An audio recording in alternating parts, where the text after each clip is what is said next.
श्रुतिस्मृतिपुराणानाम् आलयं करुणालयं नमामि भगवत्पादं शङ्करं लोकशङ्करम्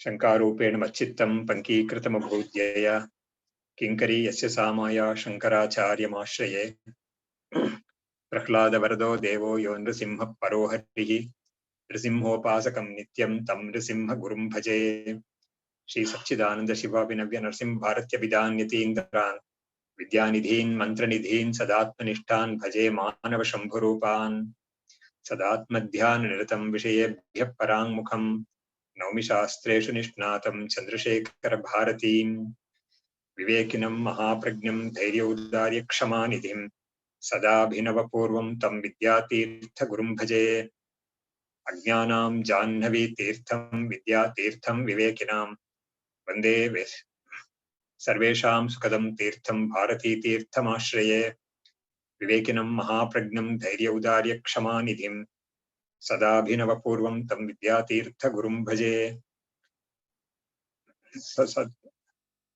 वन्दे वेदान्ततत्त्वज्ञं विदुशेखरभारतीम् ॐ नमामि यामिनीनाथ लेखालङ्कृतकुन्तलाम् भवानीं भवसन्तापनिर्वापणसुधानदीम् नमः श्रीशङ्करानन्द गुरुपादाम्बुजन्मने सविलास महामोहग्राहग्रासैककर्मणे तत्पादाम्बुरुहद्वन्द्व सेवानिर्मलचेतसां सुखबोधाय तत्त्वस्य विवेकोऽयं विधीयते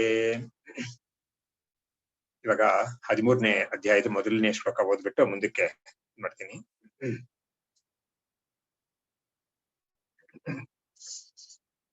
ಯೋಗಾನಂದ ಪುರೋಕ್ತೋ ಯಃ ಸ ಆತ್ಮಾನಂದ ಇಷ್ಯತಾಂ ಕಥಂ ಬ್ರಹ್ಮತ್ವಮೇತಸ್ಯ ಸದ್ವಯಸ್ಯೇತಿ ಚೇತ್ ಶೃಣು.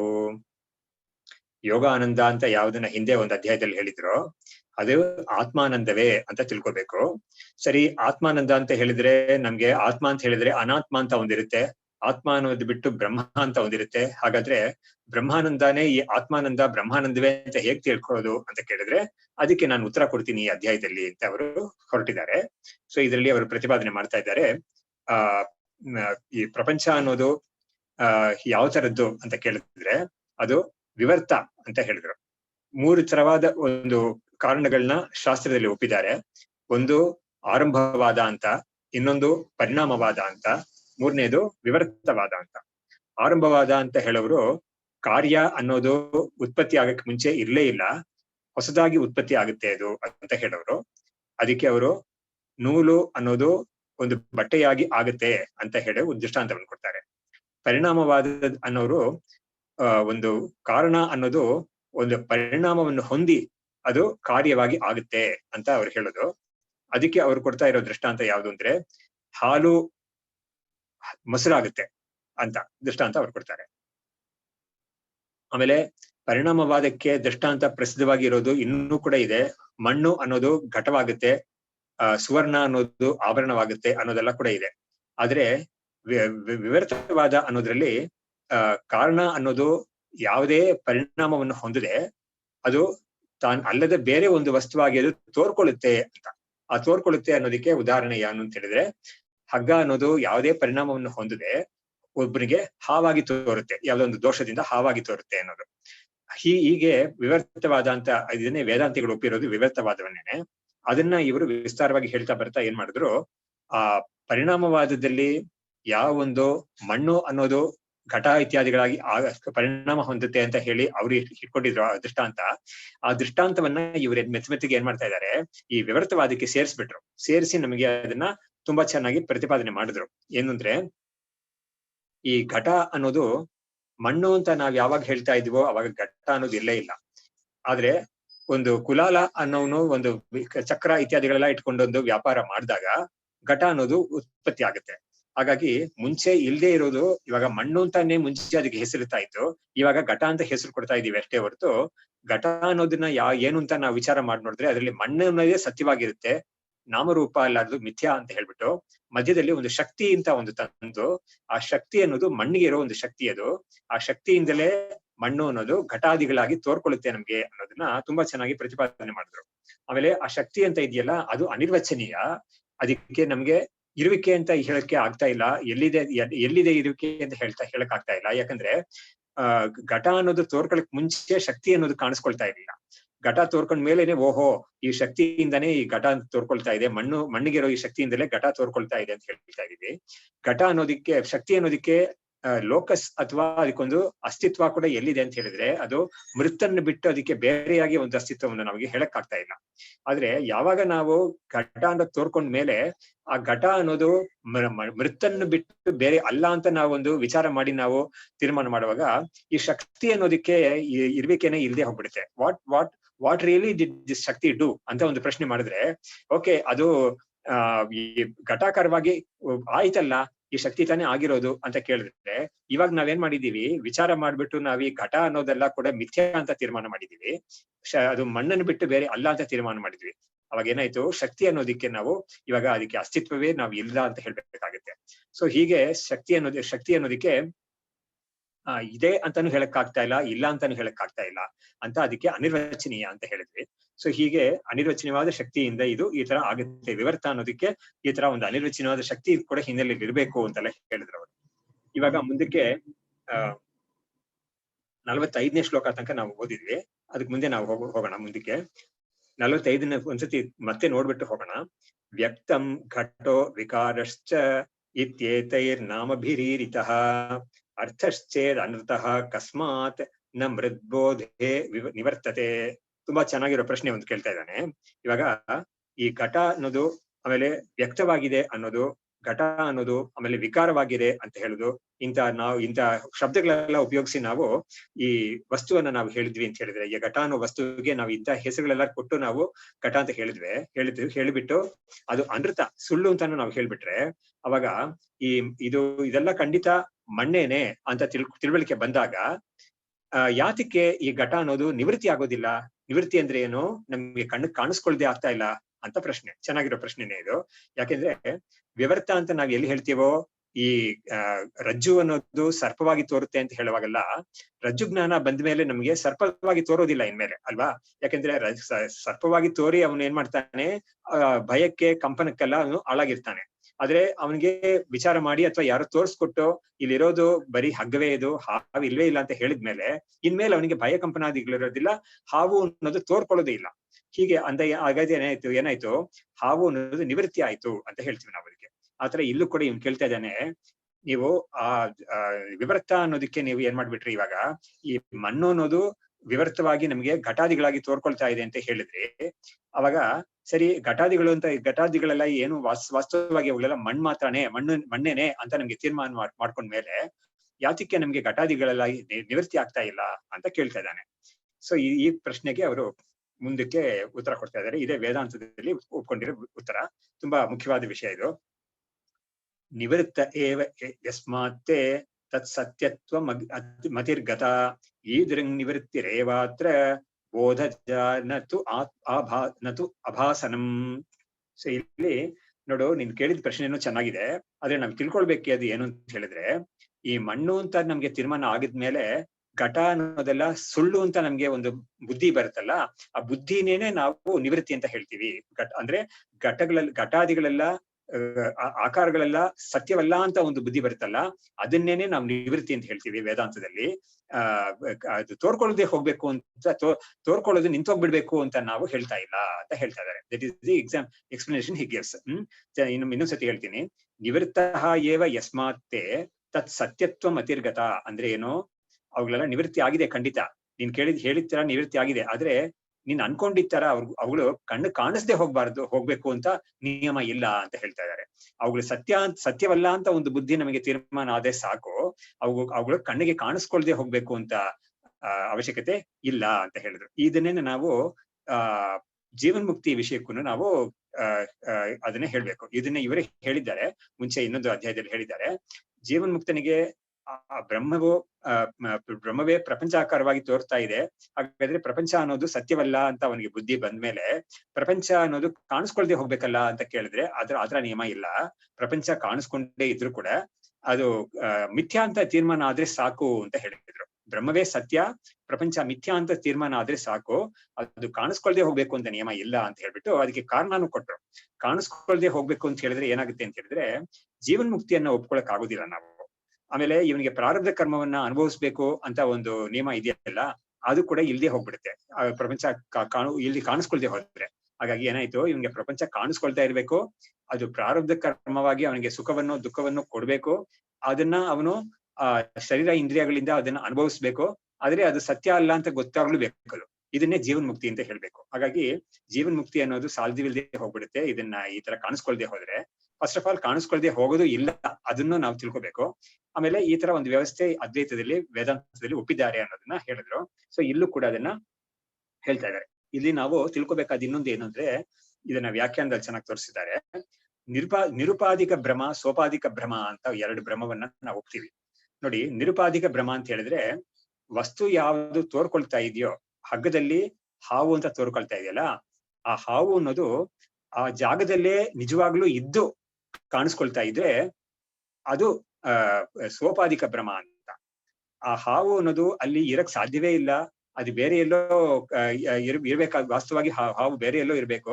ಆದ್ರೆ ಈ ಜಾಗದಲ್ಲಿ ಅದು ಇರ್ಬೇಕು ಅಂತ ಈ ಅಧಿಕರಣದಲ್ಲಿ, ಅಂದ್ರೆ ಈ ಒಂದು ಲೋಕಸ್ ಅಂತ ಹೇಳ್ತೀವಲ್ಲ, ಈ ವಸ್ತು ಹಗ್ಗ ಅನ್ನೋದು, ಹಗ್ಗದಲ್ಲಿ ಹಾವು ಅನ್ನೋದು ಇರಕ್ ಸಾಧ್ಯವೇ ಇಲ್ಲ ಅಂತ ಯಾವ್ದನ್ನ ಹೇಳ್ತೀವೋ ಅದು ನಿರುಪಾಧಿಕ ಭ್ರಮ ಅಂತ. ಸೋಪಾಧಿಕ ಭ್ರಮಕ್ಕೆ ಏನು ಉದಾಹರಣೆ ಅಂತ ಹೇಳಿದ್ರೆ, ಮಿರೇಜ್ ವಾಟರ್ ಅಂತ ಹೇಳ್ತೀವಲ್ಲ, ಅದು ಕೂಡ ನಿರುಪಾಧಿಕ ಭ್ರಮ ಅಂತಾನೆ ಹೇಳ್ತಾರೆ. ಬಟ್ ಏನಿದ್ರು ಕೂಡ ಈ ಇದು ಇದೆಯಲ್ಲ, ಯಾವುದು ಸ್ಫಟಿಕದಲ್ಲಿ ರಕ್ತಿಮ ಕೆಂಪು ಅಂತ ಕಾಣಿಸ್ಕೊಳ್ಳೋದು. ಈ ಸ್ಫಟಿಕಕ್ಕೆ ವಾಸ್ತವವಾಗಿ ಬಣ್ಣ ಇರೋದಿಲ್ಲ. ಆದ್ರೆ ಆ ಸ್ಫಟಿಕದ ಹತ್ತಿರದಲ್ಲಿ ಒಬ್ಬ ಸ್ಫಟಿಕ ಲಿಂಗ ಅಂತಾನೆ ಇಟ್ಕೊಳ್ಳೋಣ. ಸ್ಫಟಿಕದ ಲಿಂಗದ ಹತ್ತಿರದಲ್ಲಿ ಒಬ್ಬ ಒಂದು ಹೂ ಇಟ್ಟಿದ್ದಾನೆ, ಕೆಂಪು ಹೂ ಇಟ್ಟಿದ್ದಾನೆ. ದೂರದಲ್ಲಿ ಇರೋರಿಗೆ ಒಬ್ರಿಗೆ ಅದು ಸ್ಫಟಿಕ ಅಂತ ಗೊತ್ತಾಗದೆ ಹೋದ್ರೆ ಅವ್ರು ಏನ್ ಮಾಡ್ತಾರೆ, ಕೆಂಪು ಬಣ್ಣದಲ್ಲಿ ಲಿಂಗ ಇದೆ ಅಂತ ದೂರದಲ್ಲಿ ಇರೋರು ಅನ್ಕೊಳ್ತಾರೆ. ಆದ್ರೆ ಹೂ ಇಟ್ಟವನ್ಗೆ, ಲಿಂಗವನ್ನು ಪೂಜೆ ಮಾಡಿದವನ್ಗೆ ಗೊತ್ತು ಆ ಲಿಂಗಕ್ಕೆ ಕೆಂಪು ಬಣ್ಣ ಇಲ್ಲ ವಾಸ್ತವವಾಗಿ, ಆದ್ರೆ ಈ ಹೂವಿನಿಂದ ಅದಕ್ಕೆ ಕೆಂಪಾಗಿ ಕಾಣಿಸ್ಕೊಳ್ತಾ ಇದೆ ಅಂತ ಅವನಿಗೆ ಗೊತ್ತಿರುತ್ತೆ. ಆದ್ರೆ ಇವನಿಗೆ ಗೊತ್ತಿರಲ್ಲ. ಸೊ ಇದಕ್ಕೆ ಸೋಪಾಧಿಕ ಭ್ರಮ ಅಂತ ಹೇಳ್ತಾರೆ. ಸೊ ಹಾಗಾಗಿ ಈ ಪ್ರಪಂಚ ಅನ್ನೋದು ಬ್ರಹ್ಮದಲ್ಲಿ ಕಾಣಿಸ್ಕೊಳ್ತಾ ಇರೋದು ಅನ್ನೋದು, ಆಮೇಲೆ ಆತ್ಮನಲ್ಲಿ ಶರೀರ ಅನ್ನೋದು, ಆಮೇಲೆ ಶರೀರದಿಂದ ಮುಂದಕ್ಕೆ ಅನಾತ್ಮ ಅಂತ ಇರೋ ಪ್ರಪಂಚ ಎಲ್ಲ ತೋರ್ಕೊಳ್ತಾ ಇರೋದು ಅಂತ ಇದೆಯಲ್ಲ, ಇದೆಲ್ಲ ಸೋಪಾಧಿಕ ಭ್ರಮಕ್ಕೆ ಸೇರಿತು. ಹಾಗಾಗಿ ಈ ವಿದ್ಯಾರಣ್ಯರು ಇಲ್ಲಿ ಹೇಳಿರೋ ಉತ್ತರಕ್ಕೆ ನಾವು ಯಾವ ತರ ತಿಳ್ಕೊಬೇಕು ಅಂದ್ರೆ, ಪ್ರಶ್ನೆ ಮಾಡಿದ್ನಲ್ಲ, ಹಗ್ಗದಲ್ಲಿ ಹಾವು ಅನ್ನೋದು ತೋರ್ಕೊಳ್ದೆ ಹೋಗುತ್ತೆ, ಅವನ್ ಆಕ್ಚುಲಿ ಅದನ್ನ ಹೇಳ್ದೆ ಹೋದ್ರು ಕೂಡ ಸತ್ಯ ಬುದ್ಧಿ ಬಂದಾಗ ನಿಮ್ಗೆ ಮಿಥ್ಯಾ ಬುದ್ಧಿ ಹೋಗುತ್ತೆ. ಮಿಥ್ಯಾ ಬುದ್ಧಿ ಹೋದಾಗ ಏನಾಗುತ್ತೆ, ಏನಾಗ್ಬೇಕು, ಮಿಥ್ಯೆಯಾಗಿ ತೋರ್ತಾ ಇರೋ ವಸ್ತು ತೋರ್ಕೊಳ್ದೆ ಆಗ್ಬೇಕು ಅಂತ ಅವ್ನು ಕೇಳ್ತಿದ್ನಲ್ಲ, ಅದನ್ನ ನಾವು ನಿರುಪಾಧಿಕ ಭ್ರಮ ಅನ್ನೋದ್ರಲ್ಲಿ ಒಪ್ತೀವಿ. ಆದ್ರೆ ಸೋಪಾಧಿಕ ಭ್ರಮ ಅನ್ನೋದ್ರಲ್ಲಿ ಆ ತರ ಆಗ್ಬೇಕಾದ ಅವಶ್ಯಕತೆ ಇಲ್ಲ ಅನ್ನೋದನ್ನ ತೋರ್ಸ್ಕೊಟ್ರು. ಅದನ್ನೇ ಇವರು ವ್ಯಾಖ್ಯಾನದಲ್ಲಿ ಕೂಡ ತೋರ್ಸ್ಕೊಟ್ಟಿದ್ದಾರೆ ಅದನ್ನ. ಸೊ ಹಾಗಾಗಿ ಈ ಪ್ರಪಂಚ ಅನ್ನೋದು ತೋರ್ಕೊಳ್ತಾನೆ ಇರುತ್ತೆ. ಅದೇ ತರ ಈ ಮಿರೇಜ್ ವಾಟರ್ ಅನ್ನೋ ಕಡೆನೂ ಕೂಡ ಅದನ್ನ ಯದ್ಯಪಿ ನಿರುಪಾಧಿಕ ಭ್ರಮ ಅಂತ ಒಪ್ಪಿದ್ರು ಕೂಡ ಅಲ್ಲಿ ಏನಾಗುತ್ತೆ ಅಂದ್ರೆ, ವಿಶೇಷವಾಗಿ ಮಿರೇಜ್ ಅಂತ ಒಂದು ಮರುಭೂಮಿ ಅಂತ ಇರುತ್ತೆ. ಅದರಲ್ಲಿ ಒಬ್ಬನಿಗೆ ಒಂದು ಆಂಗಲ್ ಇಂದ ನೋಡ್ತಾ ಇರುವಾಗ ನೀರ್ ಇರೋ ತರ ಕಾಣಿಸ್ಕೊಳುತ್ತೆ. ಆದ್ರೆ ಅವನೇ ಸ್ವಲ್ಪ ಆಂಗಲ್ ಚೇಂಜ್ ಮಾಡ್ಕೊಂಡು ನೋಡಿದಾಗ, ಇನ್ನೂ ಸ್ವಲ್ಪ ಬೇರೆ ಕಡೆ ನಿಂತ್ಕೊಂಡು ನೋಡಿದಾಗ ಅವಾಗ ನೀರಿಲ್ಲ, ಅದು ಬರೀ ಭೂಮಿನೇ, ಮರುಭೂಮಿನೇ, ಡ್ರೈ ಲ್ಯಾಂಡ್ ಅಂತಾನೆ ಗೊತ್ತಾಗುತ್ತೆ ಅವನಿಗೆ. ಸೊ ಆದ್ರೆ ಅವನಿಗೆ ಇನ್ನೊಂದ್ಸತಿ ಅದೇ ಜಾಗದಲ್ಲಿ ನೀರಿರೋ ಭ್ರಮ ಬರಕ್ಕೆ ಸಾಧ್ಯತೆ ಇದೆ. ಸೊ ಹೀಗೆ ಆ ಎಕ್ಸಾಂಪಲ್ ನಾವು ಯಾತಿಗೆ ಕೊಡ್ತೀವಿ ಅಂತ ಹೇಳಿದ್ರೆ, ನೀರಿಲ್ಲ ಅಂತ ತಿಳ್ಕೊಂಡ ಮೇಲೂ ಕೂಡ ಅವನಿಗೆ ನೀರಿನ ಒಂದು ಪ್ರತೀತಿ ಆಗ್ತಾ ಇರುತ್ತೆ. ಅದನ್ನ ನಾವು ಇಲ್ಲ ಅಂತ ಮಾಡಕ್ಕಾಗೋದಿಲ್ಲ. ಆದ್ರೆ ಪ್ರತೀತಿ ಆಗ್ತಾ ಇದ್ರು ಕೂಡ ಅವನಿಗೆ ಮನಸ್ಸಲ್ಲಿ ಗೊತ್ತಾಗಿರುತ್ತೆ ಅದು ನೀರಿಲ್ಲ, ಅಲ್ಲಿ ವಾಸ್ತವವಾಗಿ ತೋರ್ಕೊಳ್ತಾ ಇದೆ ಅಂತ. ಇದು ನಮ್ ಎಲ್ಲಾರ್ಗು ಕೂಡ ಎಕ್ಸ್ಪೀರಿಯನ್ಸ್, ಅನುಭವ ಆಗಿರುತ್ತೆ ಇದು. ಎಸ್ಪೆಷಲಿ ನಾವು ಒಂದು ಹೈವೇನಲ್ಲಿ ಸಮ್ಮರ್ ಟೈಮಲ್ಲಿ ನಾವು ಕಾರಲ್ಲಿ ಡ್ರೈವ್ ಮಾಡ್ಕೊಂಡು ಹೋಗ್ತಾ ಇದ್ದಾಗ, ಫಸ್ಟ್ ಟೈಮ್ ನಾವು ಮಿರೇಜ್ ಎನ್ಕೌಂಟರ್ ಮಾಡಾಕ ನಮ್ಗೆ ನೀರಿದೆ ಅಂತ ಅಲ್ಲಿ ಅಂತ ನಮ್ಗೆ ಒಂದು ಮನಸ್ಸಿಗೆ ಬರುತ್ತೆ. ನಾವು ಸ್ವಲ್ಪ ಸ್ಲೋ ಆಗಿ ಹೋಗ್ಬೇಕು, ಯಾಕಂದ್ರೆ ಅಲ್ಲಿ ಹೋದ್ಮೇಲೆ ಸ್ವಲ್ಪ ಅಲ್ಲಿ ಆ ಕಡೆ ಹೋಗುವಾಗ ನಮ್ಗೆ ಸ್ಕಿಡ್ ಆಗಕ್ಕೆ ಚಾನ್ಸಸ್ ಎಲ್ಲ ಇದೆ ಅಂತೆಲ್ಲ ನಮ್ಗೊಂದು ಫೀಲ್ ಆಗುತ್ತೆ. ಅದೇ ಸ್ವಲ್ಪ ಹತ್ರಕ್ಕೆ ಹೋಗ್ತಾ ಅಲ್ಲಿ ನೀರೇ ಇಲ್ಲ ಅಂತ ಅದು ಮಿರೇಜ್ ಅಂತ ಗೊತ್ತಾಗುತ್ತೆ. ಆದ್ರೆ ಗೊತ್ತಾದ್ಮೇಲೆ ಕೂಡ ಇನ್ನೂ ಸ್ವಲ್ಪ ದೂರ ಹೋಗ್ತಾ ಜರ್ನಿ ಪೂರ್ತಿ ನಮ್ಗೆ ಬಿಸಿಲು ಇರೋ ತನಕ ಈ ತರ ಅಲ್ಲಲ್ಲಿ ನಮ್ಗೆ ಈ ತರ ಒಂದು ಅನುಭವ ಆಗಕ್ಕೆ ಸಾಧ್ಯತೆ ಇದೆ. ಸೊ ಹೀಗೆ ಈ ನಿರುಪಾಧಿಕ ಭ್ರಮ ಅನ್ನೋದ್ರಲ್ಲಿ ಸತ್ಯತ್ವ ಬುದ್ಧಿ, ಇದು ಅಧಿಷ್ಠಾನದ ಬುದ್ಧಿ ನಮ್ಗೆ ಗೊತ್ತಾದ ಮೇಲೆ ಈ ಆರೋಪಿತವಾದ ವಸ್ತು ತೋರ್ಕೊಳ್ದೆ ಹೋಗುತ್ತೆ ಅನ್ನೋದು ಯದ್ಯಪಿ ಇದ್ರೂ ಕೂಡ, ಈ ಸೋಪಾಧಿಕ ಭ್ರಮ ಅಂತ ಹೇಳ್ತೀವಲ್ಲ, ಈ ಪ್ರಪಂಚ ಉದಾಹರಣೆಗೆ ಅಂತ ಕಡೆ ಈ ತೋರ್ಕೊಳ್ದೆ ಹೋಗ್ಬೇಕು ಅಂತ ನಿಯಮ ಇಲ್ಲ ಅಂತ ಹೇಳಿದ್ರು. ಅದಕ್ಕೆ ನತು ಅಭಾಸನಂ. ಭಾಸನಂ ಅಂತ ಹೇಳಿದ್ರೆ ತೋರ್ಕೊಳುತ್ತೆ ಅಂತ. ಅಭಾಸನಂ ಅಂದ್ರೆ ತೋರ್ಕೊಳ್ದೆ ಇರುತ್ತೆ ಅಂತ, ಅಂದ್ರೆ ತೋರ್ಕೊಳ್ದೆ ಹೋಗ್ಬೇಕು ಅಂತ ನಿಯಮ ಇಲ್ಲ ಅಂತ ಅದಕ್ಕೆ ಉತ್ತರ ಕೊಟ್ರು. ಇವಾಗ ಮುಂದಕ್ಕೆ ಪುಮಾನಧೋ ಮುಖೋ, ಇದಕ್ಕೊಂದು ಉದಾಹರಣೆ ಕೊಡ್ತಾ ಇದ್ದಾರೆ ನೋಡಿ. ಪುಮಾನಧೋ ಮುಖೋ ನೀರೇ ಭಾತೋಪ್ಯಸ್ಥಿತು ಅಸ್ಥಿನ ವಸ್ತುತಃ ತಟಸ್ಥಮರ್ತ್ಯವತ್ ತಸ್ಮಿನ್ ನೈವಾಸ್ಥ ಕಸ್ಯಚಿತ್ ಕ್ವಚಿತ್.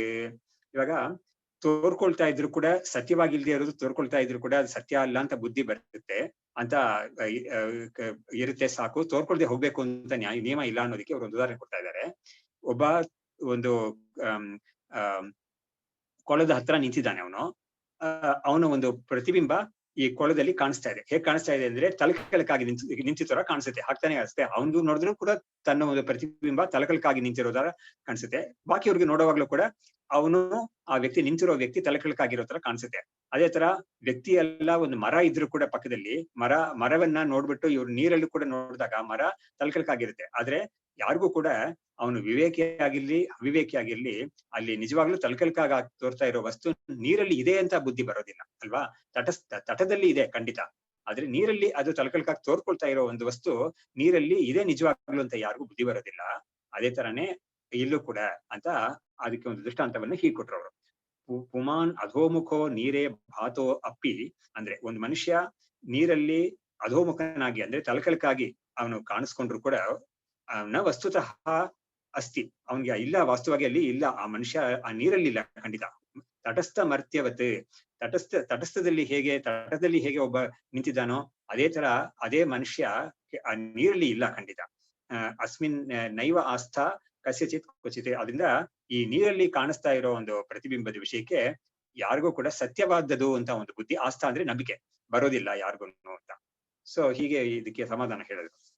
ಆಮೇಲೆ ಈ ದೃಗ್ಬೋಧೆ ಪುಮರ್ಥತ್ವಂ ಮತಮದ್ವೈತವಾದಿನಾಂ ಮೃದ್ರೂಪಸ್ಯ ಅಪರಿತ್ಯಾಗಾತ್ ವಿವೃತ್ತತ್ವಂ ಘಟೆ ಸ್ಥಿತಂ. ಇದು ಕೂಡ ಮುಖ್ಯವಾದ ಶ್ಲೋಕ ನೋಡಿ. ವೇದಾಂತ ಸಿದ್ಧಾಂತ ಏನು ಅಂತ ಇಲ್ಲಿ ಹೇಳ್ತಾ ಇದ್ದಾರೆ. ಈ ದೃಗ್ಬೋಧೆ ಪುಮರ್ಥತ್ವಂ, ಈ ತರ ತಿಳ್ಕೊಂಡಿದ್ರಿಂದ ನಮಗೆ ಪುರುಷಾರ್ಥ ಸಿದ್ಧಿ ಆಗುತ್ತೆ ಅಂತ ಹೇಳ್ತಾ ಇದ್ದಾರೆ. ಹಾಗಾಗಿ ಈ ಪ್ರಪಂಚ ಅನ್ನೋದು ಮಿಥ್ಯಾ ಅಂತ ತಿಳ್ಕೊಳ್ಳೋದು, ಆಮೇಲೆ ಸತ್ಯವಾದ್ದು ಏನಿದೆ ಅಲ್ಲಿ ಅಂತ ಕೇಳಿದ್ರೆ ಆತ್ಮ ಒಂದೇ ಸತ್ಯವಾಗಿರೋದು, ಬ್ರಹ್ಮ ಒಂದೇ ಸತ್ಯವಾಗಿರೋದು ಅಂತ ಈ ಒಂದು ಸತ್ಯತ್ವ ಬುದ್ಧಿ ಅಂತ ಇದೆಯಲ್ಲ, ಅದನ್ನ ತಿಳ್ಕೊಂಡ್ರೆ ನಮಗೆ ಅದೇ ಪುರುಷಾರ್ಥ ಅಂತ ನಾವು ಅದ್ವೈತದಲ್ಲಿ ಹೇಳೋ ವಿಷಯ ಇದು. ಅದ್ವೈತವಾದಿನ ಮತಂ ಅಂತ ಚೆನ್ನಾಗಿ ಖಂಡಿತವಾಗಿ ಘಂಟಾಘೋಷವಾಗಿ ಹೇಳ್ಬಿಟ್ರು. ಮೃದ್ರೂಪಸ್ಯ ಅಪರಿತ್ಯಾಗಾತ್. ಹಾಗಾದ್ರೆ ನೀವು ಈ ಇದರಲ್ಲಿ ಮೃತ್ ಘಟ ಅಂತ ಉದಾಹರಣೆ ನೀವು ಕೊಡ್ಬಾರ್ದಾಗಿತ್ತು, ನೀವು ವಿವರಿತವಾದಕ್ಕೆ ಅದನ್ನ ಕೊಡ್ಬಾರ್ದಾಗಿತ್ತು ಅಂತ ಹೇಳಿದ್ರೆ, ಇಲ್ಲ ಕೊಟ್ಟಿದ್ದಲ್ಲಿ ಏನ್ ತೊಂದರೆ ಇಲ್ಲ, ಅದನ್ನ ಸಮರ್ಥನೆ ಮಾಡ್ಕೊಳ್ತೀನಿ ನೋಡಿ ನಿಮ್ಗೆ ಅಂತ ಹೇಳ್ಬಿಟ್ಟು ಸಮರ್ಥನೆ ಮಾಡಿ ತೋರಿಸ್ತಾರೆ ಮುಂದಕ್ಕೆ. ಇಲ್ಲೂ ಹೇಳ್ತಾ ಇದಾರ ಮೃದ್ರೂಪಸ್ಯ ಅಪರಿತ್ಯಾಗಾತ್ ವಿವರ್ತತ್ವಂ ಘಟೆ ಸ್ಥಿತಂ. ಅಂದ್ರೆ ಘಟ ಅನ್ನೋದ್ರಲ್ಲಿ ಮೃತ್ ಅನ್ನೋ ಒಂದು ಭಾಗ ಇದೆಯಲ್ಲ, ಆ ಭಾಗವನ್ನ ನಾವು ಬಿಟ್ಕೊಡ್ತಾ ಇಲ್ಲ, ಅದು ಭದ್ರವಾಗಿ ಅಲ್ಲಿ ಇರ್ತಾನೆ ಇದೆ.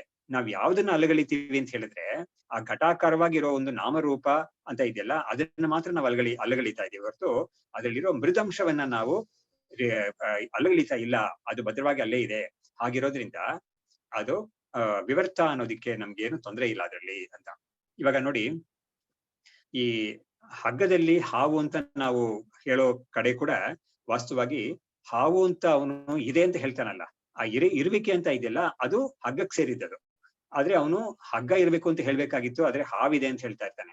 ಸೊ ಅಲ್ಲಿ ಕೂಡ ಯಾವ ಅಂಶ ಸತ್ಯಾಂಶ ಇದೆ ಅಂತ ಹೇಳಿದ್ರೆ ಇರುವಿಕೆ ಅನ್ನೋದು, ಹಗ್ಗದ ಒಂದು ಇರುವಿಕೆ ಮಾತ್ರ ಸತ್ಯಾಂಶ ಆ ಹಾವಲ್ಲಿದೆ. ಯದ್ಯಪಿ ಅವನ್ಗೆ ಹಗ್ಗವೇ ಇರೋದು ಅಂತ ಗೊತ್ತಾದ್ಮೇಲೆ ಹಾವು ಅನ್ನೋದು ಕಾಣಿಸ್ಕೊಳ್ದೆ ಹೋಗೋದು ಅಂತ ಇದ್ರು ಕೂಡ ಅವ್ನು ಹಾವು ಇದೆ ಅಂತ ಹೇಳೋವರೆಗೂ ಕೂಡ ಆ ಇದೆ ಅಂತ ಒಂದು ಶಬ್ದ ಯಾವ್ದನ್ನ ಹೇಳ್ತಾನೋ ಅಲ್ಲಿ ಆ ಇರುವಿಕೆ ಅವ್ನು ಇರೋದಾಗಿ ತೋರ್ಸ್ಕೊಳ್ಳೋದು ಅದು ಯಾವ್ದು ಅಂತ ಹೇಳಿದ್ರೆ ಅದು ಹಗ್ಗವೇ ತೋರ್ಕೊಳ್ತಾ ಇದೆ ಅಂತ. ಆದ್ರೆ ಅವನು ಹಗ್ಗ ಅಂತ ಹೇಳಕ್ ಬದಲು ಅದನ್ನ ಹಾವು ಅಂತ ಹೇಳ್ತಾ ಇದ್ದಾನೆ, ತಪ್ಪಾಗಿ, ಅಷ್ಟೇನೆ ವ್ಯತ್ಯಾಸ. ಸೊ ಇಲ್ಲಿ ಕೂಡ ಅವರು ಚೆನ್ನಾಗಿ ಇದನ್ನ ಹೇಳಿದ್ರು. ಮೃದ್ರೂಪಸ್ಯ ಅಪರಿತ್ಯಾಗಾತ್ ವಿವರ್ತತ್ವಂ ಘಟೆ ಸ್ಥಿತಂ. ಹಾಗಾಗಿ ಮೃದ್ರೂಪತ್ವ ಅಂತ ಇದೆಯಲ್ಲ ಘಟದಲ್ಲಿ, ಅದನ್ನ ನಾವು ಬಿಟ್ಕೊಡ್ತಾ ಇಲ್ಲ, ಅದನ್ನ ನಾವು ಒಪ್ತಾನೆ ಇದೀವಿ, ಅದನ್ನ ನಾವು ಬಿಡ್ತಾ ಇಲ್ಲ. ಅದರಿಂದ ಇದು ವಿವರ್ತ ಅನ್ನೋದ್ರಲ್ಲಿ ಏನು ತಪ್ಪಿಲ್ಲ ಅಂತ ಹೇಳಿದ್ರು. ಅದಕ್ಕೆ ಇವರು ವ್ಯಾಖ್ಯಾನದಲ್ಲಿ ತುಂಬಾ ಚೆನ್ನಾಗಿ ಒಂದು ವಾಕ್ಯ ಹೇಳಿದ್ದಾರೆ. ಅದ್ವೈತವಾದೇ ಆತ್ಮಾನಂದ ಅತಿರಿಕ್ತಸ್ಯ ಸರ್ವಸ್ಯ ಮಿಥ್ಯಾತ್ವ ನಿಶ್ಚಯೇ ಸತಿ ಅದ್ವಿತೀಯ ಆನಂದ ಅಭಿವ್ಯಕ್ತಿ ಲಕ್ಷಣ ಪುರುಷಾರ್ಥ ಸಿದ್ಧ್ಯತಿ ಇತಿ ಅಭಿಪ್ರಾಯ ಅಂತ.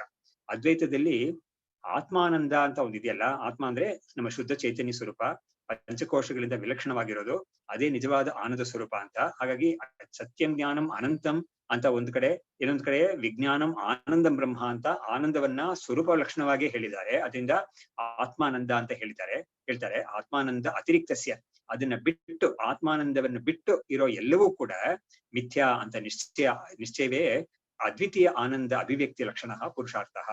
ಹಾಗಾದ್ರೆ ಪುರುಷಾರ್ಥ ಅಂದ್ರೆ ಏನು? ಮುಕ್ತಿ ಅನ್ನೋದೇ ಪುರುಷಾರ್ಥ, ಮೋಕ್ಷ ಅನ್ನೋದೇ ಪುರುಷಾರ್ಥ.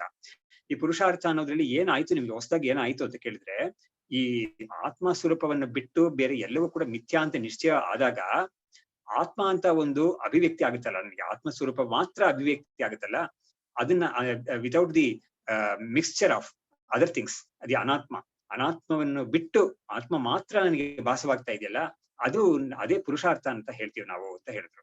ಸೊ ಇದನ್ನ ನಾವು ಹಿಂದೆ ನೀವು ಹೇಳಿದ್ದಾರೆ, ನಾವು ಅದನ್ನ ಚೆನ್ನಾಗಿ ಮತ್ತೆ ಒಂದ್ಸತಿ ಜ್ಞಾಪಕ ಮಾಡ್ಕೊಂಡು ಅದನ್ನ ರೂಢ ಮೂಲವಾಗಿ ತಿಳ್ಕೊಳ್ಳೋಣ ಅದನ್ನ.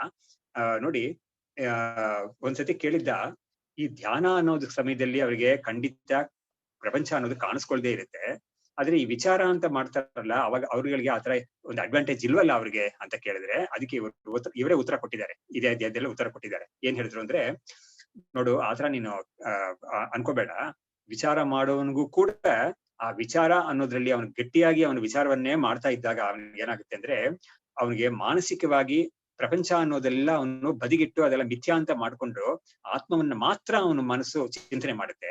ಅವಾಗ ಅವನಿಗೂ ಕೂಡ ಆ ಕಾಲದಲ್ಲಿ ಪ್ರಪಂಚ ಅನ್ನೋದು ಭಾಸವಾಗ್ತಾ ಇಲ್ಲ ಅಂತ ಹೇಳ್ತಾ ಇದ್ದಾರೆ. ಇದನ್ನ ನಾವು ಚೆನ್ನಾಗಿ ಅಪ್ರಿಶಿಯೇಟ್ ಮಾಡಕ್ಕಾಗುತ್ತೆ, ನಮ್ಗೆ ಉದಾಹರಣೆಯಲ್ಲೆಲ್ಲ ಕೂಡ ಅಪ್ರಿಶಿಯೇಟ್ ಮಾಡಕ್ಕಾಗುತ್ತೆ. ನೋಡಿ, ಒಬ್ಬನಿಗೆ ಅವನಿಗೆ ಯಾವುದೋ ಒಂದು ಪರ್ಟಿಕ್ಯುಲರ್ ವ್ಯಾಧಿ ಇದೆ ಅಂತ ಇಟ್ಕೊಳ್ಳೋಣ. ಆ ವ್ಯಾಧಿ ಇದೆ ಅಂತ ಇಟ್ಕೊಂಡು ಕೂಡ ಅದರಿಂದ ಅವನಿಗೆ ಕಷ್ಟ ಪಡ್ತಾ ಇದ್ರು ಕೂಡ ಒಂದು ಸ್ವಲ್ಪ ಹೊತ್ತಿಗೆ ಅವನು ಅದನ್ನ ಮರೆತು ಬೇರೆ ಯಾವ್ದನ್ನೋ ಚಿಂತನೆ ಮಾಡುವಾಗ ನೋಡಿ, ಅದು ಆ ಕಾರಣದಿಂದಲೇ ಅವನಿಗೆ ಮನಸ್ಸು ಬೇರೆ ಎಲ್ಲಾದ್ರೂ ಕಡೆ ಹೋಗ್ಲಿ ಅಂತ ಹೇಳ್ಬಿಟ್ಟು ಏನ್ ಮಾಡ್ತಾರೆ, ಕೆಲವು ಸತಿ ಯಾವ್ದಾದ್ರು ಒಂದು ಸಂಗೀತ ಕೇಳು ಅಂತಾನೋ, ಅಥವಾ ಒಂದು ಒಳ್ಳೆ ಅವನಿಗೆ ಯಾವ್ದಾದ್ರು ಒಂದು ಗೇಮ್ಸ್ ಅಲ್ಲಿ ಅಥವಾ ಸ್ಪೋರ್ಟ್ಸ್ ಅಲ್ಲಿ ಇಂಟ್ರೆಸ್ಟ್ ಇದೆ ಅದನ್ನ ನೋಡು ಅಂತಲೋ ಮಾಡಿದವಾಗ ಅವನೇನ್ ಮಾಡ್ತಾನೆ, ಅವಾಗ ಅದನ್ನ ನೋಡ್ತಾ ಇದ್ದಾಗ ಅವ್ನಿಗೆ ಏನಾಗುತ್ತೆ ಅಂದ್ರೆ ಇದು ಸ್ವಲ್ಪ ಮರ್ತಿರುತ್ತೆ ಅವನಿಗೆ. ಹಾಗಾಗಿ ಅದನ್ ಮೇಲೆ ಅವನು ಇನ್ನೊಂದ್ರ ಮೇಲೆ ಅವನಿಗೆ ಗಮನ ಕೊಟ್ಟಾಗ ಇದನ್ನ ಅವನು ಮರಿತಾನೆ. ಇದನ್ನ ನಾವು ಬೇರೆ ಬೇರೆ ಕಡೆ ನೋಡ್ಬೋದು. ಎಸ್ಪೆಷಲಿ ಸ್ಕೂಲ್ ಚಿಲ್ಡ್ರನ್ಗೆ ಅಂತ ಹುಡುಗರಿಗೆಲ್ಲ ಕ್ರಿಕೆಟ್ ಅಂತ ಏನಾದ್ರು ಒಂದು ಹವ್ಯಾಸದಲ್ಲಿ ತುಂಬಾ ಇಂಟ್ರೆಸ್ಟ್ ಇದ್ರು ಕೂಡ ಪರೀಕ್ಷೆ ಟೈಮ್ ಅಂತ ಬಂದಾಗ ಏನ್ ಮಾಡ್ತಾರೆ, ಅವರು ಅದನ್ನೆಲ್ಲ ಬದಿಗಿಟ್ಟು ಅದ್ರ ಒಂದು ಯೋಚನೆನೇ ಮನಸ್ಸಿಗೆ ಬರ್ದೇ ಇರೋ ತರ ಮಾಡ್ಕೊಂಡು ಅವರು ಓದಿ ಚೆನ್ನಾಗಿ ಮಾಡ್ಕೊಂಡು ಬಂದ್ಬಿಡ್ತಾರೆ. ಸೊ ಹೀಗಾಗಿ it is possible for a person to be free from something mentally also if he wants it ಅಂತ. ಅದೇ ತರನೇ ವಿಚಾರದಲ್ಲಿ ಕೂಡ ಇದು ನಡೆಯುತ್ತೆ, ಖಂಡಿತ ಆಗುತ್ತೆ ಅನ್ನೋದನ್ನ ಇವರು ಹೇಳಿದ್ದಾರೆ. ಹಾಗಾಗಿ ನಾವು ಅದನ್ನ ಅಪ್ರಿಶಿಯೇಟ್ ಮಾಡ್ಬೋದು. ಸೊ ತೀವ್ರವಾಗಿ ಒಬ್ಬ ತನ್ನ ಸ್ವರೂಪ ಪಂಚಕೋಶಗಳಿಂದ ವಿಲಕ್ಷಣವಾದ ಸ್ವರೂಪ ನಾನು, ಅವನ ಸಮಾಧಿಯಲ್ಲಿ ಇಲ್ಲದೆ ಹೋದ್ರು ಕೂಡ ಅದನ್ನ ಅಂತ ಒಂದು ಸ್ವರೂಪ ನಾನು, ಪ್ರಪಂಚ ಅನ್ನೋದೆಲ್ಲವೂ ಕೂಡ ಮಿಥ್ಯೇನೆ ಅಂತ ಒಂದು ಬುದ್ಧಿ ಅವನು ಮಾಡ್ಕೊಂಡಾಗ ಆ ಸಂದರ್ಭದಲ್ಲಿ ಅವನಿಗೆ ಪ್ರಪಂಚ ತೋರ್ಕೊಳ್ದೇ ಇರುತ್ತೆ ಅವನಿಗೆ ಅಂತ. ಸೊ ಇದನ್ನ ನಾವು ಅಪ್ರಿಶಿಯೇಟ್ ಮಾಡ್ಬೇಕು. ಅದನ್ನೇ ಇಲ್ಲೂ ಕೂಡ ಇವ್ರು ಹೇಳಿದ್ರು, ಅದ್ವಿತೀಯ ಆನಂದ ಅಭಿವ್ಯಕ್ತಿ, ಅದೇ ಅಭಿವ್ಯಕ್ತಿ ಲಕ್ಷಣ ಪುರುಷಾರ್ಥ. ಪುರುಷಾರ್ಥ ಅನ್ನಕ್ಕೆ ನಿಮ್ಗೆ ಏನ್ ಲಕ್ಷಣ ಹೇಳ್ತೀರಾ ಅಂತ ಕೇಳಿದ್ರೆ, ಆತ್ಮಾನಂದವನ್ನ ಬಿಟ್ಟಿರೋ ಬಾಕಿ ಎಲ್ಲವೂ ಕೂಡ ಮಿಥ್ಯಾ ಅಂತ ತೀರ್ಮಾನ ಆಗಿ ಆತ್ಮಾನಂದವನ್ನ ಮಾತ್ರ ನಾನು ಅದ್ರ ಮೇಲೆ ಮಾತ್ರ ನನಗೆ ಫೋಕಸ್ ಆಗ್ತಾ ಇದೆ ನನಗೆ ಅಂತ ಹೇಳಿದಾಗ ಅದೇ ಮುಕ್ತಿ ಅಂತ ಹೇಳಿದ್ರು, ಅದೇ ಪುರುಷಾರ್ಥ ಅಂತ ಹೇಳಿದ್ರು. ಇವಾಗ ಮತ್ತೆ ಆ ಪರಿಣಾಮ ಮತ್ತು ವಿವರ್ತ ಮತ್ತು ಇದು ವಿವರ್ತ ಮತ್ತು ಆರಂಭ ಅಂತ ಹೇಳಿದ್ರಲ್ಲ, ಅಂತ ವಿಚಾರಕ್ಕೆ ಮತ್ತೆ ಬಂದು ನಮ್ಗೆ ತುಂಬಾ ಕ್ಲಿಯರ್ ಆಗಿ ಅದನ್ನ ಈ ವಿವರ್ತ ಅನ್ನೋದು ಎಷ್ಟು ಪ್ರಯೋಜನವಾಗುತ್ತೆ ಇದಕ್ಕೆ ಅನ್ನೋದನ್ನ ಚೆನ್ನಾಗಿ ಎತ್ತಿ ತೋರಿಸ್ತಾ ಇದ್ದಾರೆ. ಇವಾಗ ಪರಿಣಾಮೇ ಪೂರ್ವರೂಪಂ ತ್ಯಜೇತ್ ತತ್ಕ್ಷೀರ ರೂಪವತ್ ಮೃತ್ಸುವರ್ಣೆ ನಿವರ್ತೇತೆ ಘಟ ಕುಂಡಲಯೋರ್ನಹಿ. ಇಲ್ಲಿ ಪರಿಣಾಮೇ ಪೂರ್ವರೂಪಂ ತ್ಯಜೇತ್, ಪರಿಣಾಮವಾದಕ್ಕೆ ಏನೇ ಉದಾಹರಣೆ ಕೊಟ್ಟಿದ್ರು ಅಂತ ಹೇಳಿದ್ರೆ, ಹಾಲು ಅನ್ನೋದು ಮೊಸರಾಗುತ್ತೆ. ಹಾಲು ಅನ್ನೋದು ಮೊಸರಾಗದ ಏನಾಗುತ್ತೆ ಅಂತ ಹೇಳಿದ್ರೆ, ತನ್ನ ಹಾಲು ಅನ್ನೋ ರೂಪವನ್ನ ಬಿಟ್ಟು ಮೊಸರು ಅಂತ ಆಗೋಗ್ಬಿಡುತ್ತೆ. ಹಾಗಾದ್ರೆ ಮೊಸರು ಅಂತ ಆಗೋದ್ಮೇಲೆ ನಮ್ಗೆ ಅದನ್ನ ಹಾಲು ಅಂತ ಹೇಳಕ್ ಆಗೋದೇ ಇಲ್ಲ. ಮಿಲ್ಕ್ ಪ್ರಾಡಕ್ಟ್ ಅಂತ ಬೇಕಾದ್ರೆ ಹೇಳ್ಬೋದು, ಬಟ್ ಮಿಲ್ಕ್ ಎಲ್ಲಿದೆ ತೋರ್ಸು ಅಂತ ಹೇಳಿದ್ರೆ ಆಗೋದಿಲ್ಲ, ಹಾಲು ಅನ್ನೋ ರೂಪವನ್ನ ತೋರ್ಸಕ್ ಆಗೋದಿಲ್ಲ. ವೆರಸ್ ಈ ಮೃತ್ ಅನ್ನೋದು ಘಟವಾದ್ಮೇಲೆ ಆ ಮೃತ್ ಅನ್ನೋ ಅಂಶವನ್ನ ನಾವು ಚೆನ್ನಾಗಿ ತೋರ್ಸಕ್ ಆಗುತ್ತೆ, ಅದು ಇಲ್ಲ ಅಂತ ಹೇಳಕ್ ಆಗೋದೇ ಇಲ್ಲ. ಅದೇ ತರ ಸುವರ್ಣ ಅನ್ನೋದು ಬಂಗಾರ, ಇದು ಆಭರಣ ಆದ್ಮೇಲೆ ಆಭರಣದಲ್ಲಿ ನಮ್ಗೆ ಖಂಡಿತ ಬಂಗಾರವನ್ನ ತೋರ್ಸಕ್ಕಾಗುತ್ತೆ. ಖಂಡಿತ ಅದರಿಂದಲೇ ಸುವರ್ಣದಿಂದ ಮಾಡಿಲ್ಪಟ್ಟ ಆಭರಣಗಳಿಗೂ ಅಷ್ಟೊಂದು ವ್ಯಾಲ್ಯೂ ಇರೋದು ಅದಕ್ಕೇನೆ. ಹಾಗಾಗಿ ಆ value is the ornament is as good as gold only. ಹಾಗಾಗಿ ಗೋಲ್ಡ್ ಆರ್ನಮೆಂಟ್ಸ್ ನ ನಾವು ಯಾಕೆ ಅಷ್ಟೊಂದು ಕಾಪಾಡ್ತೀವಿ ಅಂತ ಹೇಳಿದ್ರೆ, ಬಂಗಾರವನ್ನ ಹೇಗೆ ಕಾಪಾಡ್ತೀವೋ ಹಾಗೆ ಕಾಪಾಡ್ತೀವಿ. ಯಾಕಂದ್ರೆ ಬಂಗಾರವೇ ಅದು ಅಂತ ನಮ್ಗೆ ಬುದ್ಧಿ ಇರುತ್ತೆ ಚೆನ್ನಾಗಿ. ಯದ್ಯಪಿ ಅದಕ್ಕೆ ಒಂದು ಆಕಾರ ಬಂದಿದ್ರು ಕೂಡ ಅದಕ್ಕೆ ವ್ಯಾಲ್ಯೂ ಆ ತರ ಇತ್ತೆ. ಅದಕ್ಕೆ ಅದನ್ನ ನಾವು ಇಲ್ಲ ಅಂತ ಹೇಳಕ್ ಆಗೋದೇ ಇಲ್ಲ. ಅದನ್ನ ಇಲ್ಲಿ ಹೇಳಿದ್ರು ಅವರು. ಸೊ ಪರಿಣಾಮಕ್ಕೂ ಇದಕ್ಕೂ ಏನ್ ವ್ಯತ್ಯಾಸ ಅಂತ ಹೇಳಿದ್ರೆ, ಅದು ಪೂರ್ವ ರೂಪ ಅಂದ್ರೇನು, ಮೊಸರು ಅನ್ನೋದು ತನ್ನ ಹಿಂದಿನ ರೂಪವಾದ ಹಾಲು ರೂಪವನ್ನ ಬಿಟ್ಟುಕೊಟ್ಟಿದೆ. ಬಿಟ್ಟೇ ಇದು ಇವಾಗ ಮೊಸರು ಅಂತ ರೂಪವನ್ನ ತಗೊಂಡಿದೆ ಅದು. ಆದ್ರೆ ಈ ಮೃತ್ ಅನ್ನೋದು ಘಟವಾದಾಗ, ಈ ಘಟದಲ್ಲಿ ನಮ್ಗೆ ಮೃದ್ರೂಪ ಅನ್ನೋದನ್ನ ಬಿಟ್ಕೊಟ್ಟಿಲ್ಲ, ಮೃತ್ ಅನ್ನೋದು ಬಿಟ್ಕೊಟ್ಟಿಲ್ಲ, ಅದು ಎಲ್ಲೂ ಕೂಡ ಕಾಣಿಸ್ಕೊಳ್ತಾ ಇದೆ ನಮ್ಗೆ ಅಂತ. ಅದಕ್ಕೆ ನಮ್ಗೆ ನೋಡಿ, ಮೊಸರು ಅಂತ ಇರೋದನ್ನ ನಮ್ಗೆ ಹಾಲು ಅನ್ನೋ ವಸ್ತುಗೆ ಏನು ಯಾವುದೇ ಪ್ರಯೋಜನ ಇರುತ್ತೋ ಆ ಪ್ರಯೋಜನ ನಮ್ಗೆ ಮೊಸರು ಇಟ್ಕೊಂಡು ಮಾಡಕ್ ಆಗುದಿಲ್ಲ. ಒಂದು ಕಾಫಿ ಮಾಡ್ಬೇಕು ಅಂದ್ರೆ ನಮ್ಗೆ ಹಾಲೇ ಬೇಕೇ ಹೊರತು ಮೊಸರು ಇಟ್ಕೊಂಡ್ರೆ ನಮ್ಗೆ ಪ್ರಯೋಜನ ಆಗಲ್ಲ ಕಾಫಿ ಮಾಡಕ್ಕೆ. ಆದ್ರೆ ಈ ಮೃತ್ತು ಅನ್ನೋದು ಘಟ ಅಂತ ಹೇಳಿದವಾಗ ಯಾವ್ದೋ ಒಂದು ಪ್ರಯೋಜನಕ್ಕೆ, ಇವಾಗ ನಾನು ಮೃತ್ತು ಅನ್ನೋದನ್ನ ಬಿಟ್ಟು ನಾನು ಸ್ವಲ್ಪ ಇದಕ್ಕೆ ಹೇಳ್ತೀನಿ, ಯಾವ್ದೋ ಸುವರ್ಣದ ಹೇಳ್ತೀನಿ. ಈ ಸುವರ್ಣ ಇವಾಗ ಅಭಿಷೇಕ ಅಂತೆಲ್ಲ ಮಾಡುವಾಗ ಸುವರ್ಣ ಅಭಿಷೇಕ ಮಾಡ್ಬೇಕು ಅಂತ ಹೇಳ್ತಾರೆ. ಮಾಡ್ಬೇಕು ಅಂತ ಒಂದು ಪ್ರಸಂಗ ಬರುತ್ತೆ. ಅವಾಗ ಏನ್ ಮಾಡ್ತಾರೆ, ಅರ್ಚಕರು ಏನ್ ಮಾಡ್ತಾರೆ, ಅಭಿಷೇಕ ಮಾಡೋರು ಇವ್ರ ಹತ್ರ, ಯಜಮಾನ್ರ ಹತ್ರ ಕೇಳ್ತಾರೆ, ಕೊಡಿ ಏನಾದ್ರು ಕೊಡಿ ಅಂತ. ಅವಾಗ ಯಜಮಾನ್ರು ಏನ್ ಮಾಡ್ತಾರೆ, ಕೈಯಿಂದ ಉಂಗುರ ತೆಕ್ಕೊಡ್ತಾರೆ ಅವರು. ಸೊ ಉಂಗುರ ತೆಕ್ಕೊಟ್ರೆ ಏನಾಯ್ತು, ಉಂಗುರವನ್ನ ನಾನು ಅಭಿಷೇಕ ಮಾಡ್ತೀನಿ ಅಂತ ಬುದ್ಧಿ ಅಲ್ಲ, ಅಲ್ಲಿ ಸುವರ್ಣ ಅಭಿಷೇಕ ಮಾಡ್ತಾ ಇದ್ದೀನಿ ಅಂತಾನೆ ಬುದ್ಧಿ.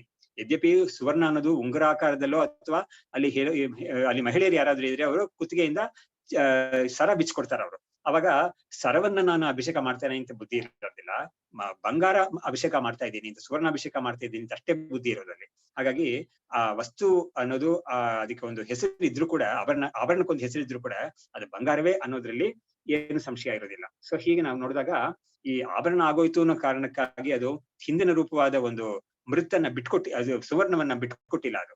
ಸೊ ಹೀಗೆ ನಾವು ನೋಡ್ಬೇಕಿದನ್ನ ಅಂತ ತೋರಿಸ್ಕೊಟ್ರಿ ಇವರು. ಆಮೇಲೆ ಮುಂದಿನ ಶ್ಲೋಕದಲ್ಲಿ ಇದ್ರ ಮೇಲೆ ಒಂದು ಪ್ರಶ್ನೆ ಮಾಡ್ತಾನೆ. ಘಟೆ ಭಗ್ನೇನ ಮೃದ್ಭಾವ ಕಪಾಲಾನ ಅವೇಕ್ಷಣಾತ್ ಮೈವಂ ಚೂರ್ಣೇ ಅಸ್ತಿ ಮೃದ್ರೂಪಂ ಸುವರ್ಣ ರೂಪಂ ತು ಅತಿಸ್ಫುಟಂ ಅಂತ. ಇವಾಗ ಪ್ರಶ್ನೆ ಏನ್ ಮಾಡ್ತಾನೆ ಅಂದ್ರೆ, ಘಟೆ ಭಗ್ನೆ, ಘಟ ಅನ್ನೋದು ಒಡೆದೋದಾಗ ಮೃದ್ಭಾವ ಕಪಾಲಾನಾಂ ಅವೇಕ್ಷಣಾತ್ ನ ಮೃದ್ಭಾವ ಅಪೇಕ್ಷಣಾತ್ ಅಂತ. ಕಪಾಲ ಅಂತ ಹೇಳಿದ್ರೆ ನೋಡಿ, ಈ ಘಟವನ್ನ ಮುಖ್ಯವಾಗಿ ನೈಯಾಯಿಕರ ಮತದಲ್ಲಿ ಏನ್ ಮಾಡ್ತಾರೆ ಅಂದ್ರೆ, ಘಟ ಯಾವ್ದ್ರಿಂದ ಉತ್ಪತ್ತಿ ಆಗಿದೆ ಅಂದ್ರೆ ಮೃತ್ತಿಂದ ಉತ್ಪತ್ತಿ ಆಗಿದೆ ಅಂತ ಹೇಳಕ್ ಬದಲು ಕಪಾಲಗಳು ಕಪಾಲ ಅಂತ ಹೇಳಿದ್ರೆ 2 ಹೆಮಿಸ್ಫಿಯರ್ಸ್. ಈ ಒಂದು ಘಟ ಅಂತ ತಗೊಂಡ್ರೆ 2 ಭಾಗ, ಮೇಲ್ಭಾಗ ಕೆಳಗಡೆ ಭಾಗ ಅಂತ ಇರ್ತಲ್ಲ, ಆ ಭಾಗವನ್ನ ಕಪಾಲ ಅಂತ ಹೇಳ್ತಾರೆ. ಆ ಕಪಾಲ ಅಂದ್ರೆ ಆಕ್ಚುಲಿ ಒಂದು ನಮ್ಮ ತಲೆಯಲ್ಲಿ ಕಪಾಲ ಅಂತ ಹೇಳ್ತೀವಲ್ಲ, ಬ್ರೈನ್, ಇದು ನಮ್ಮ ಸ್ಕಲ್ ಅಂತ ಹೇಳ್ತೀವಲ್ಲ, ಸ್ಕಲ್ ಅಂತ. ಆ ಕಪಾಲ ಅನ್ನೋದು 2 ಕಪಾಲಗಳು ಸೇರಿದಾಗ ಘಟ ಆಗುತ್ತೆ ಅಂತ ಅವ್ರು ಇಟ್ಕೊಂಡಿರೋದು. ಇದನ್ನ ನಾವು ಕೂಡ ನೋಡಿರ್ತೀವಿ ಮನೆಯಲ್ಲಿ, ಇವಾಗ್ಲೂ ಕೂಡ ಇರುತ್ತೆ. ತಾಮ್ರದ್ದು ಅಥವಾ ಹಿತ್ತಾಳೆದು ಇದು ಬಿಂದಿಗೆ ಇರುತ್ತಲ್ಲ, ಅದರಲ್ಲಿ ಎರಡು ಹೆಮಿಸ್ಫಿಯರ್ಸ್ ನ ಜಾಯಿನ್ ಮಾಡಿರೋದು ಕೂಡ ನಾವು ನೋಡಕ್ಕಾಗುತ್ತೆ. ಕೆಲವ್ರ ಮನೆಗಳು ಇರುತ್ತೆ, ಅದು ಆತರ ಇರುತ್ತೆ ಇನ್ನ ಕೂಡ ನಾವು ನೋಡಿದ್ವಿ ಬೇಕಾದಷ್ಟು. ಹಾಗಾಗಿ ಈ ತಾಮ್ರದ ಕೊಡದ ಮೇಲ್ಭಾಗ ಕೆಳಗಡೆ ಭಾಗ ಅಂತ 2 ಭಾಗವನ್ನ ನಾವು ನೋಡ್ಬೋದು. ಮಧ್ಯದಲ್ಲಿ ಹಲ್ಲಾಗಿ ಅದನ್ನ ಏನ್ ಮಾಡಿರ್ತಾರೆ, ಎರಡನ್ನು ಜಾಯಿನ್ ಮಾಡಿರ್ತಾರೆ, ಸೀಸೇನೋ ಏನೋ ಇಟ್ಟು ಜಾಯಿನ್ ಮಾಡಿರ್ತಾರೆ. ಸೊ ಹೀಗೆ ಮಾಡೋದು ವಾಡಿಕೆಯಲ್ಲಿದೆ. ಅದಕ್ಕೆ ಇವನೇನ್ ಹೇಳ್ತಾನೆ, ಈ ಘಟ ಮುರಿದೋದಾಗ ಕಪಾಲಗಳೇ ಉಳಿಯುತ್ತೆ ಹೊರತು ಅಲ್ಲಿ ಏನ್ ಮಣ್ಣಿರೋದಿಲ್ವಲ್ಲ ಅಂತ ಕೇಳಿದಾಗ ಹೇಳ್ತಾರೆ, ಇಲ್ಲ, ಈ ಕಪಾಲನು ತುಂಡಾಗುತ್ತಲ್ಲ, ಕಪಾಲ ಚೂರಾದಾಗ ಮಣ್ಣು ಅನ್ನೋದು ಖಂಡಿತ ಅದ್ರಲ್ಲಿ ಇದ್ದೇ ಇದೆ, ಚೂರು ಮಣ್ಣಿನೇ ಅದು ಇಲ್ಲ ಅಂತ ಯಾರು ಹೇಳಕ್ ಆಗೋದಿಲ್ಲ ಅಂತ ಅದನ್ನ ಹೇಳ್ಬಿಟ್ಟು ಬಂಗಾರದ ವಿಷಯದಲ್ಲಂತೂ ಅದು ಅತಿಸ್ಫುಟವಾಗಿರುತ್ತೆ, ಅದ್ರಲ್ಲಿ ಸಂಶಯವೇ ಇಲ್ಲ ಅಂತ. ಯಾಕಂದ್ರೆ ಯಾವುದೇ ಒಂದು ತುಂಡು ಬಂಗಾರದ ಒಂದು ಒಡವೆನೋ ಅಥವಾ ಏನೋ ಒಂದು ತುಂಡು ಆದ್ರೂ ಕೂಡ ಆ ತುಂಡನ್ನು ಕೂಡ ನಾವು ಅಷ್ಟು ಭದ್ರವಾಗಿ ಇಟ್ಕೊಳ್ತೀವಿ, ಯಾಕಂದ್ರೆ ಅದು ಬಂಗಾರ ಅಂತ ವ್ಯಾಲ್ಯೂ ಅದ್ರಲ್ಲಿ ಇದ್ದೇ ಇದೆ. ಹಾಗಾಗಿ ಅದು ಬಂಗಾರ ತುಂಡಾಯ್ತು ಅಂತ ನಾವು ಹೇಳೋದೇ ಇಲ್ಲ. ಆಭರಣ ತುಂಡಾಯ್ತು ಅಂತ ಹೇಳಿದ್ರು ಕೂಡ ಬಂಗಾರ ಕಾಣಿಸ್ಕೊಳ್ತೆ ಚೆನ್ನಾಗಿ, ಅತಿಸ್ಫುಟ ಅದ್ರಲ್ಲಿ ಅಂತ ಹೇಳಿ ಅದನಿಗೆ ಸಮಾಧಾನ ಮಾಡಿದ್ರು. ಇವಾಗ ಕ್ಷೀರಾದೌ ಪರಿಣಾಮೋಸ್ತು ಪುನಸ್ತದ್ಭಾವ ಅಭರ್ಜನಾತ್ ಏತಾವತಾ ಮೃದಾದೀನಾಂ ದೃಷ್ಟಾಂತತ್ವಂ ನ ಹೀಯತೆ. ಇವಾಗ ನಾವು ಶ್ಲೋಕ 8ನೇ ಶ್ಲೋಕಕ್ಕೆ ಹೋಗ್ಬೇಕಿಲ್ಲ. ಒಂದ್ಸತಿ ನಾನು ಅದನ್ನು ತೆಗಿತೀನಿ. 8ನೇ ಶ್ಲೋಕ ನಿಮ್ಮ ಪುಸ್ತಕದಲ್ಲೇ ನೋಡ್ಬೋದು, ಇದೇ ಅಧ್ಯಾಯದ 8ನೇ ಶ್ಲೋಕ.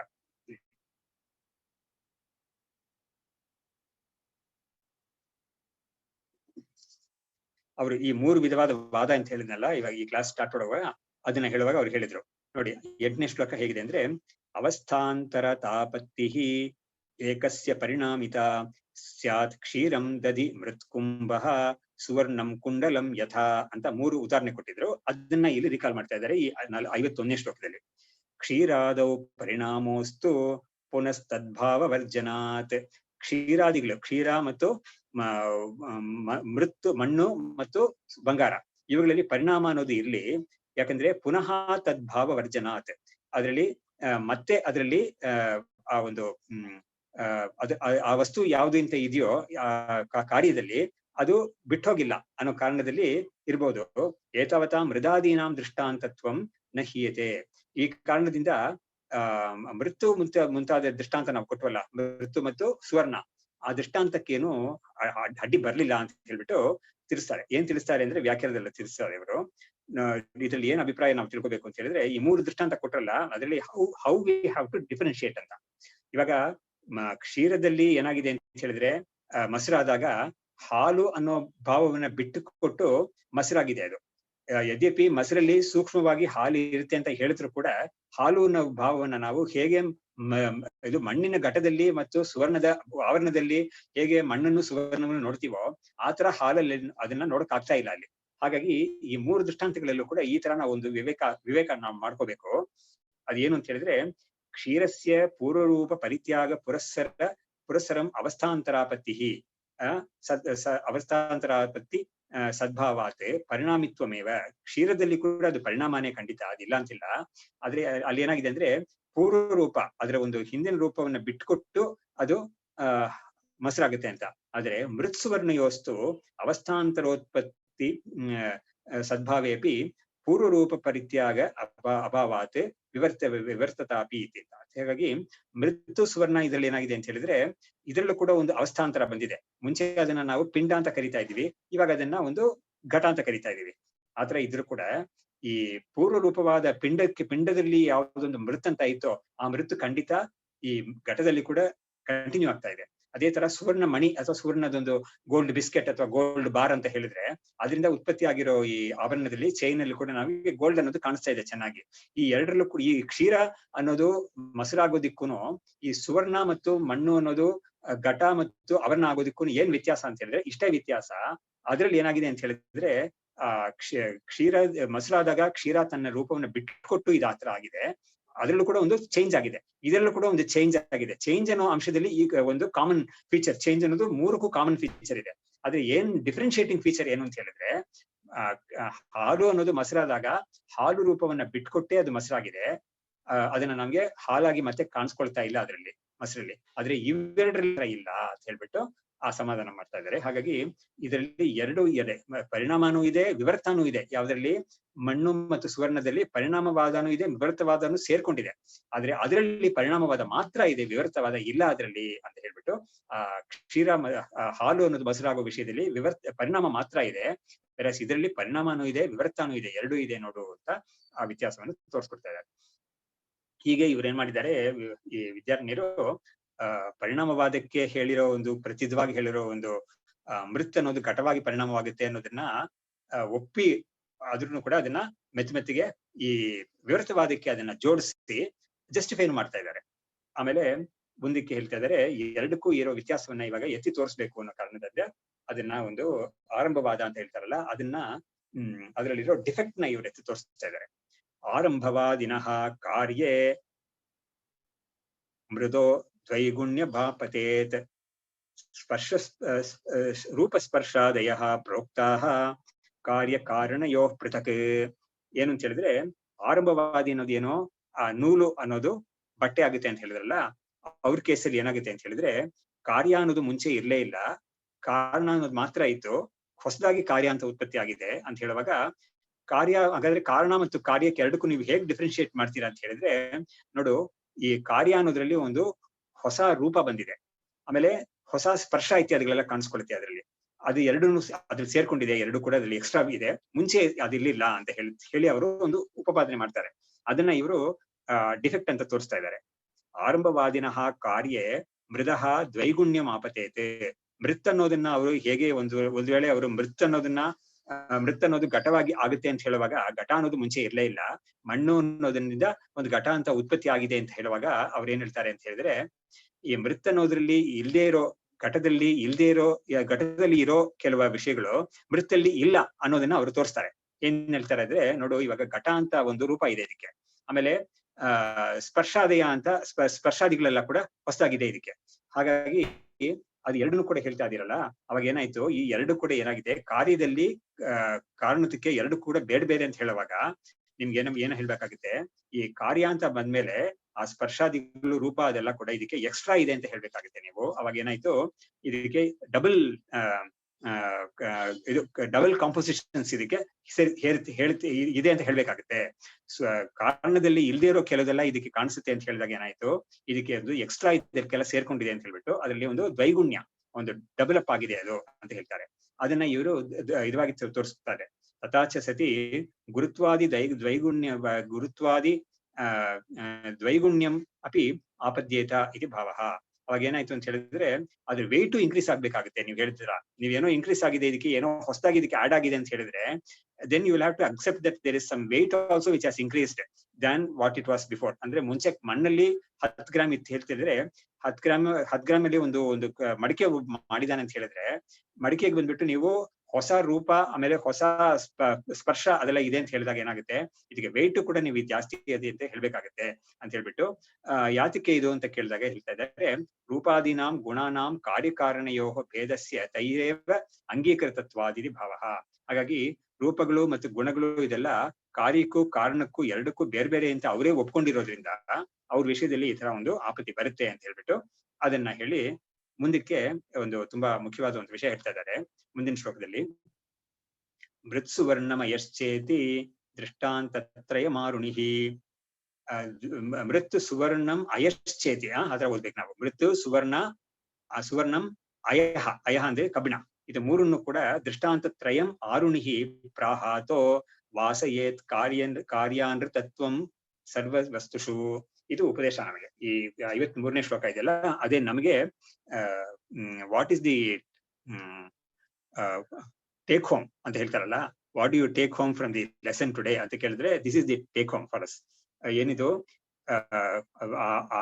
ಚಾಂದೋಗ್ಯ ಉಪನಿಷತ್ತಲ್ಲಿ ಆ ತತ್ವಮಸಿ ಅಂತ ಬರುತ್ತಲ್ಲ, ಆ ಭಾಗದಲ್ಲಿ ಆ ಅಧ್ಯಾಯದಲ್ಲಿ